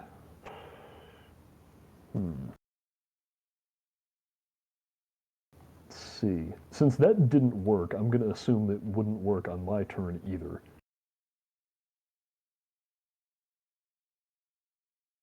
So we're going to... Yes? Continue. I'm going to action move the moonbeam onto where she now is so that she's in it again.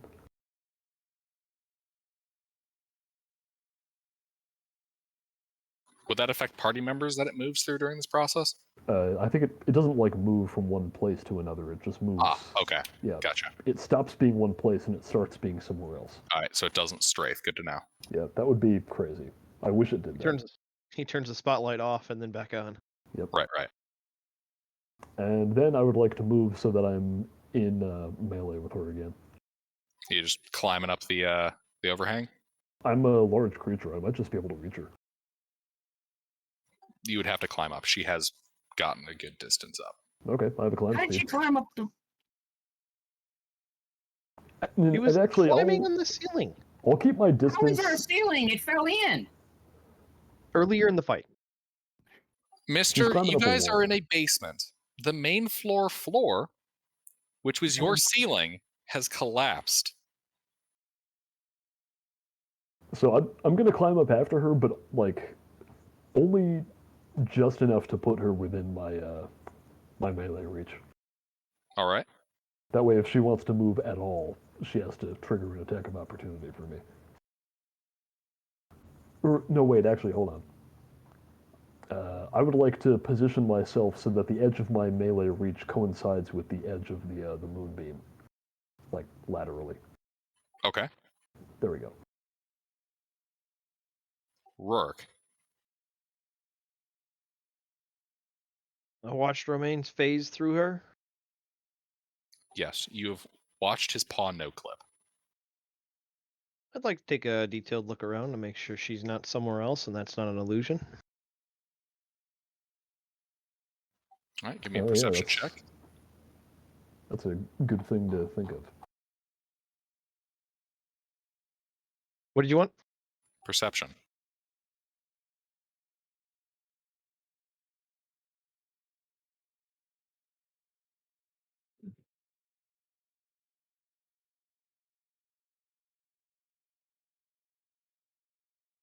Unfortunately, it's not fairy fire. It doesn't turn off invisibility. Well, what do I see with a 20? You see nothing. You see where she stands, and you see where she is now. You see nothing else.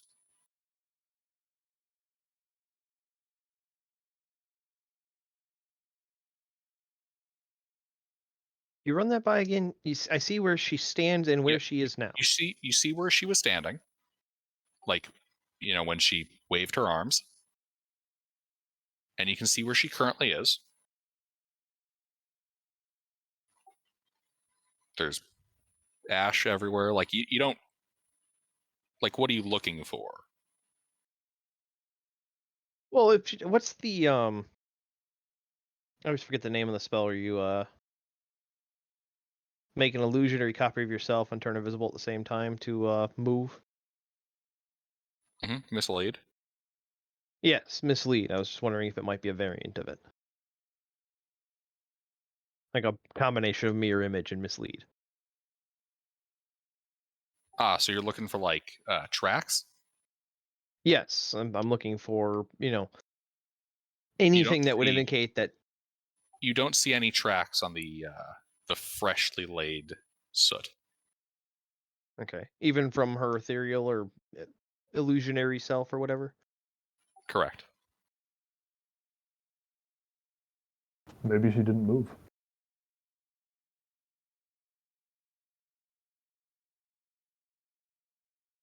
Well, 6 then I guess seconds. I'll aim at the spot where she was standing and fire a crossbow. All right, make your attack roll disadvantage. If I aim at the spot where she was standing? Correct. Well, the aim gives advantage, so should cancel out. So it balances out. Yep. Remember, you're attempting to target something that may or may not be there that you cannot see.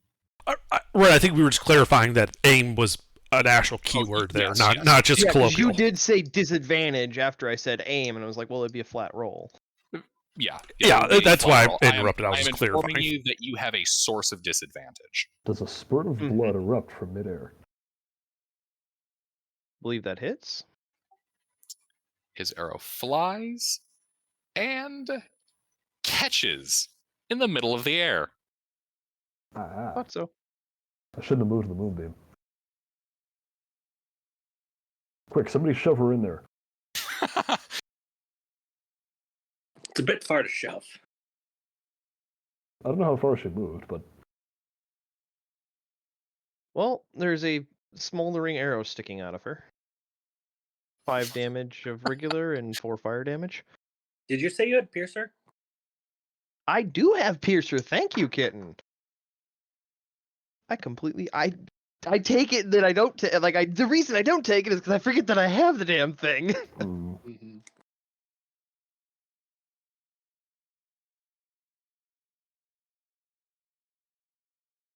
All right, that is a little bit better. So 10 regular damage and 4 fire damage. All right, 1 second.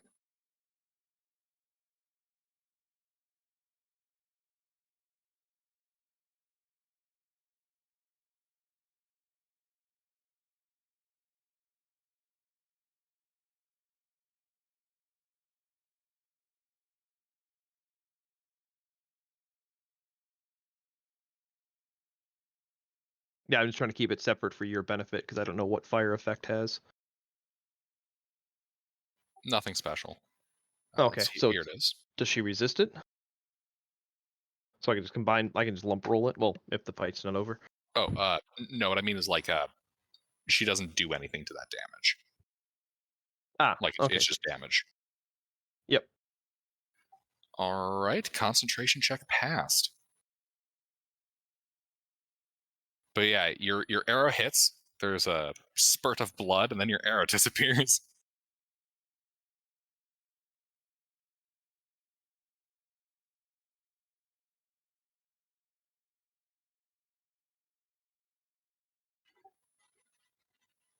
Alrighty, and now we have Kitten. Well, seeing how the arrow just marked her presence, I would like to. No, the arrow hit her and then disappeared. I mean, it showed that she is there. Correct. So I attack where she should be. All right. Your attack is a disadvantage. You cannot see her. I also attack recklessly, so. Flat roll. The cat recklessly swings at the open air. Hit.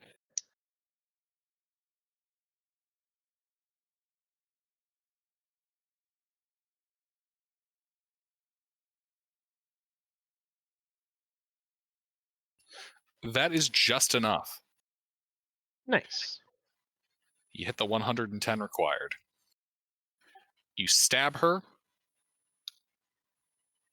She flickers back into existence and collapses dead onto the ground. Romaine, you see the mislead disappear. nice.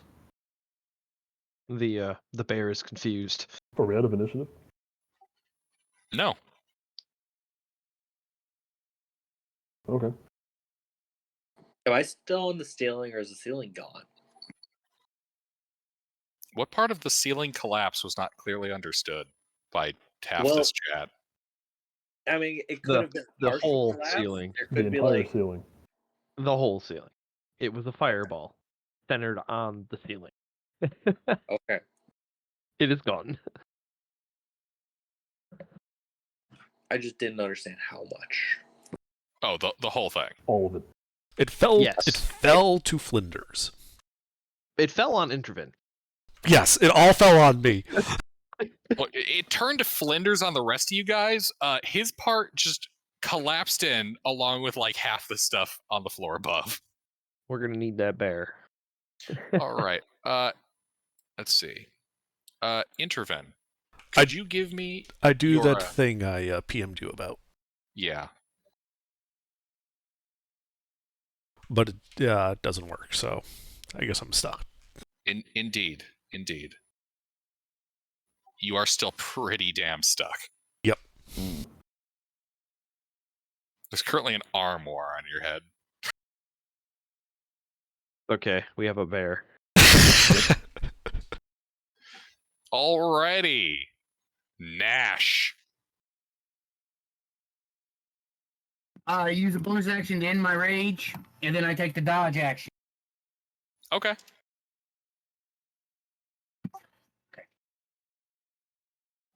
Katsumoto. Does someone need saving? Yeah, I think one of our allies is buried in a pile of rubble. I tried to find him. All right. Well, you know where he was, underneath a pile of rubble. Are you moving the rubble?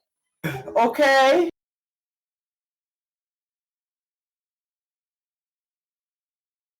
All right. Yeah, you start removing rubble. Yeah, you can see Interven. Is he If you- dead? I mean, he looks unconscious, and if this were the modern age, he'd be getting canceled right now from all the soot that's on him. And also, yeah, he's bleeding out. I would use a healer's kit. He may be entitled to financial compensation for all the asbestos. You have a in the potion of ceiling. healing. You have What's a what? Why? Where? When? No, this is a healer's kit. I gave everybody 2 potions of healing when we were in town in the last city. That's true, but this is not like a. It's not a dire situation. We can just take a rest after this. Save the potion of healing. Too right. I used the healer's kit. already. You bandage up Interven's head, which had half of an armoire in it. Interven, please roll me a d4.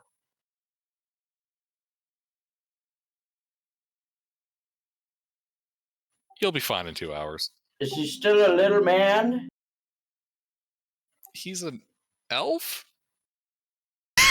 You're not even sure. Yeah, he's an elf. Look, man, you play so many gnomes, I can't be certain you're not just 3 of them in a trench coat. How much does he weigh? I currently weigh 178 pounds. I push, drag, lift him out of there. Very good. Hopefully not in that order. If he's an elf, I'm going to picture him as a half elf, and I don't mean of the half human variety. Well, I'm a dwarf, a hill dwarf, so a little tiny dwarf push, drag, lift in this elf man. I'm It only picturing counts you as just one. like climbing up onto like a desk, grabbing him by the ears, sliding back down the desk and pulling him out that way. All right. Well, you guys are out of a niche. You can see the sunlight. It's still up, shining into parts of the building. I think I've got like 7 or so turns left of Moonbeam, and I'm going to spend the first one like relocating it back onto the body. Oh, making sure she stays dead? Yep. Well, I'd like to remove her fangs.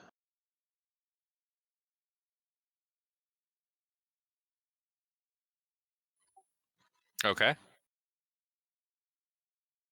Survival check. I'd like to help somebody remove her fangs. All right. Well, once I turn back into a human, I can remove her fangs with some assistance.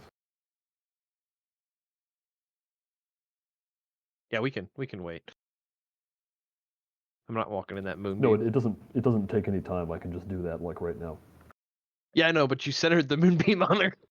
Okay, but that takes like a minute. 7 rounds, so 42 seconds. Yeah. Yeah. If you can wait 42 seconds. I don't know, man. No, it's his fangs, and he Vampire wants fang. them now. Oh, I well. want a vampire fang necklace. Let's start a collection. Well, I can understand if you're chomping at the bit for those fangs. Ayo. That's a bit of a stretch. I got it. All right. But yeah, I'm going to pull them out. Okay. I want that check. Yep. Do I have help? I From can't help Rook? with survival, but I can help by being, dexterous. Can you hold the mouth open? Can I hold the mouth open?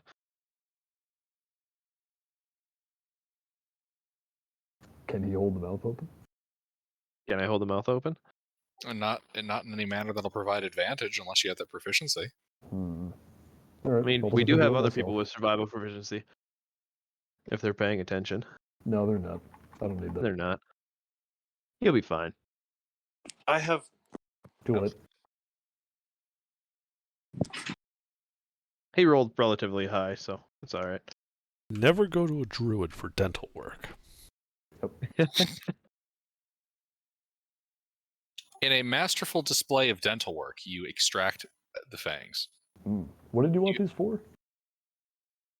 I don't know yet. Probably a necklace. Okay. There you go. Sweet. Maybe he wants to start up a dentistry. Look at all the monsters that Are I've there upper and worked lower on. fangs? I don't know exactly what anatomy you're going with for vampires. I mean, it's your call. There's 2 different ways that they're written in lore.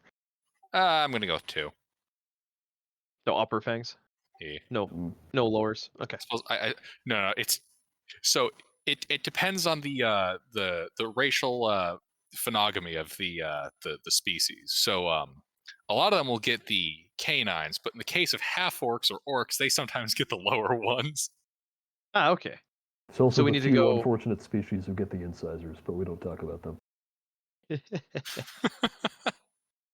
Ouch. Specifically rabbits. Yep. Anything rodent gets their incisors.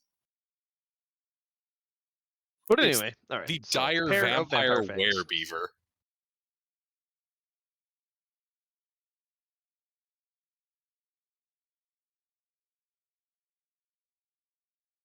But yeah.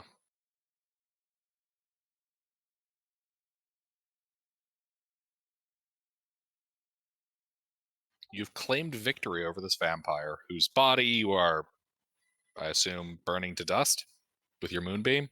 Yeah, I mean, I only have the rest of a minute, but that is what I'm doing. Indeed. She is definitely slain. Yeah. It only affects creatures, so anything she was carrying should be fine. Yep. You'll also notice it stops affecting her eventually. Yeah. Namely, the first time you use it. All right. I will rifle through her pockets. She has no pockets. Well, I'll rifle through her robes. I ain't shy. It was a tunic and a skirt. Yeah, you ruffle through. There is nothing. Trying to touch her vampire junk. There is no junk left. She has been reduced to ash. Are there any fangs down yonder?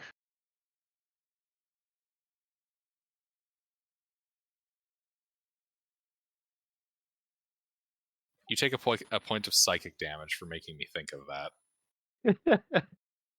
Are you bleeding out? Oh no. Good. Not yet. Otherwise, I might have felt bad. Although, I'm reasonably close.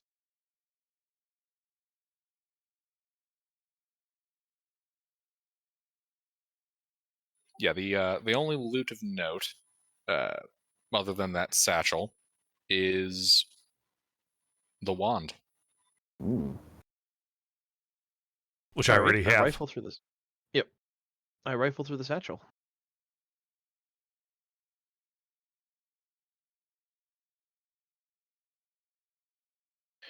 So, inside the satchel, you find a map.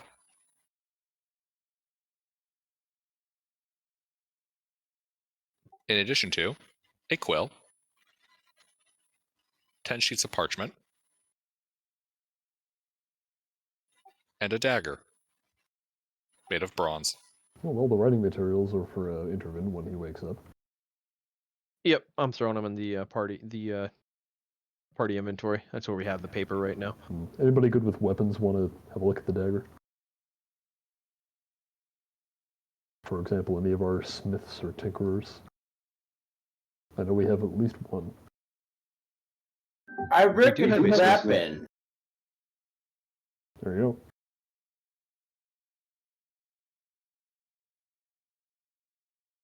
I'll fish out Intervin's magnifying glass and Samoto, you look over the bronze dagger. It is finely wrought. Good craftsmanship and all. It has no particularly special properties, but give me a history check. History. Yeah.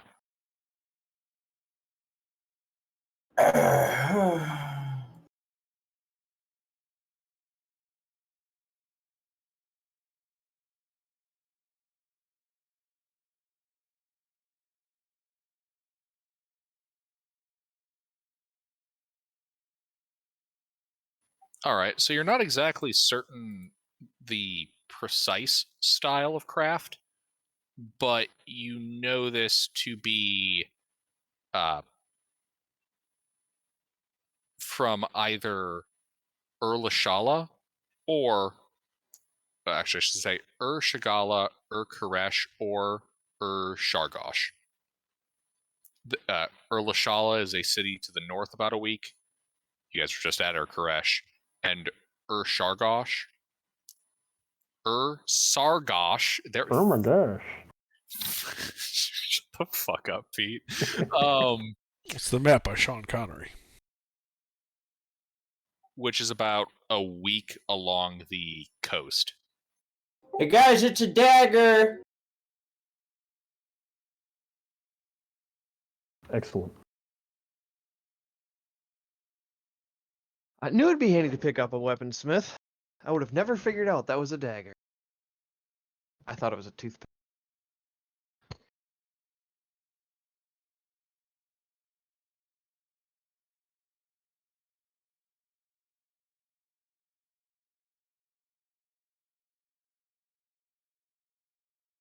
But anyway, so inside the bag was a map, a quill, and some paper. Yes. All right. What does the map say? The map doesn't say anything. It's a picture. Well, what is that a map of?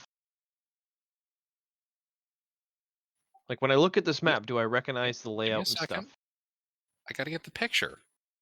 Ah, okay. I can only snip tool so quickly.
Guessing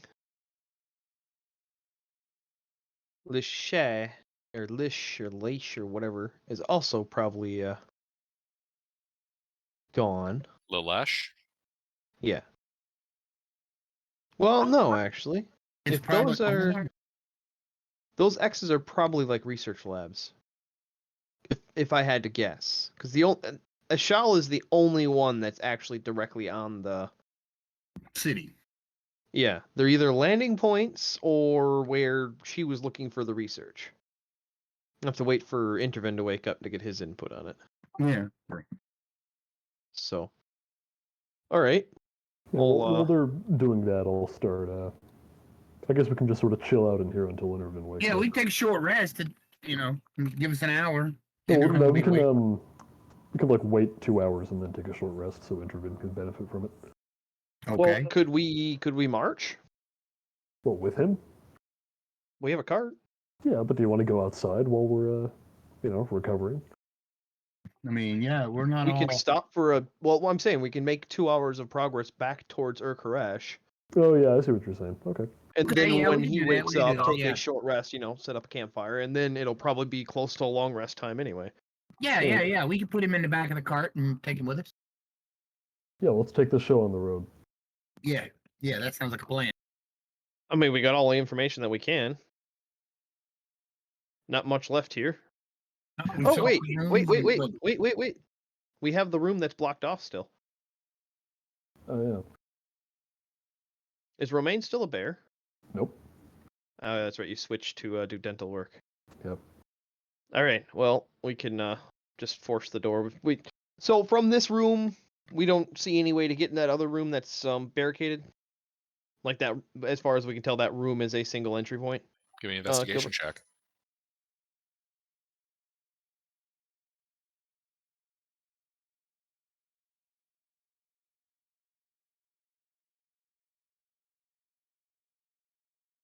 Oh.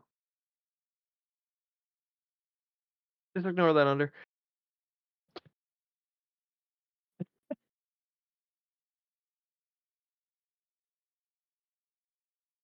Yeah, you don't find any other. That's your investigation check? Who do you think he is? Me? I'm only proficient. I don't have a high int. Huh. I'm proficient to help other people investigate. Huh. Yeah, fair enough. I've never actually rolled an investigation check. Yeah, I've only rolled perception. Yeah, that means your int is 12? +1. Yeah. Weird. Huh. It's like nobody ever has middling intelligence. They either like go all in on it because they're a wizard or they dump it. I had middling intelligence with my septimi. Yeah, but that's because you're the one person here who doesn't min-max. The only reason I have int instead of charisma is to bump my investigation a little bit. That +1 to investigation is the only reason I have my int instead of my charisma, because I'm more likely in doing investigation no other shit. secret passages. Okay. We go remove the door. I'd like to make a not so secret passage. Yes. We go remove the door. Yep. Okay. Alright. I activate bear mode. Well, actually, I don't know how strong Nash is. He's a barbarian. He might be better for this than I am. Well, Nash and Kitten. Well, Kitten's dex-based barbarian. He's weird. Yeah. Well, unfortunately, Nash is taking a nap. Nash is what? We're busting down a door. Do you want to do it? Yeah, well, I mean, hell, my strength is only 14, but yeah, I'll give it a shot. The We fuck got a kind of crowbar? barbarian are you? Get strength 14. What the fuck is that? Two dex I got- barbarians. I got strength 18. I can do That's it. better. Okay, Kitten's better. Yeah, getting stronger than me. Oh, you're the dex I barbarian. went Okay. on, and dex is my two high stats. Yep. Yeah. You're the dex barbarian. I had you backwards. Yeah, I'm the dex barbarian. I'm 19, but I don't get advantage like they do. So it's athletics. We get advantage in rage. Well, you could Yeah. just work together. Well, yeah, we could all do it. I mean, and pull it open. Yeah, just 2 people push the door, and you'd have advantage. Whoever's the Yeah. roller. So Romaine and Hmm. Kitten work together to push down the door. Yeah. If it's Sure. an athletics check, I have proficiency in athletics. Yeah, that's the only thing that matters. So do I. See. So then Yep. somebody can do it with Yeah, proficiency. Kitten has advantage. Yeah, Kitten has Roll. advantage.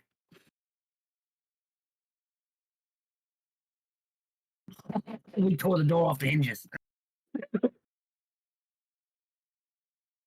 All right, yeah, you guys fucking just blast through there. Which one of you is the first into the room? Roll Well, I again. had to roll, so I think it'd be me. I gotta say, oh yeah. You know what? Well, me and Kitten were at the door, so it'd be one of us. Probably Kitten. Okay. Sorry, Kitten. You're first.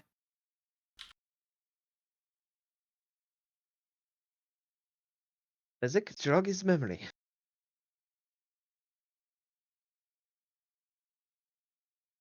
All right. Probably should have had Pete do it because he's the only one at full health. So you burst in. Do either of those attacks hit you? No. All right. Yeah, you look down and see two small human children attempting to knife you in the calves. One of them having dropped their dagger. And I think we'll call it there for the night. That's an interesting place to leave off. So we did find some actual survivors. Actually, maybe survivors isn't the right word. We found some people who were worth saving. I mean, I see them as potential targets. Vampire children, get them out. Okay. Your opinion has now been discounted. No, I'm not gonna take that children. And where's that gif of Penn Jillette? Opinion discarded. No, I'm not gonna. No, Nash wouldn't attack children. You'd make sure they're all right.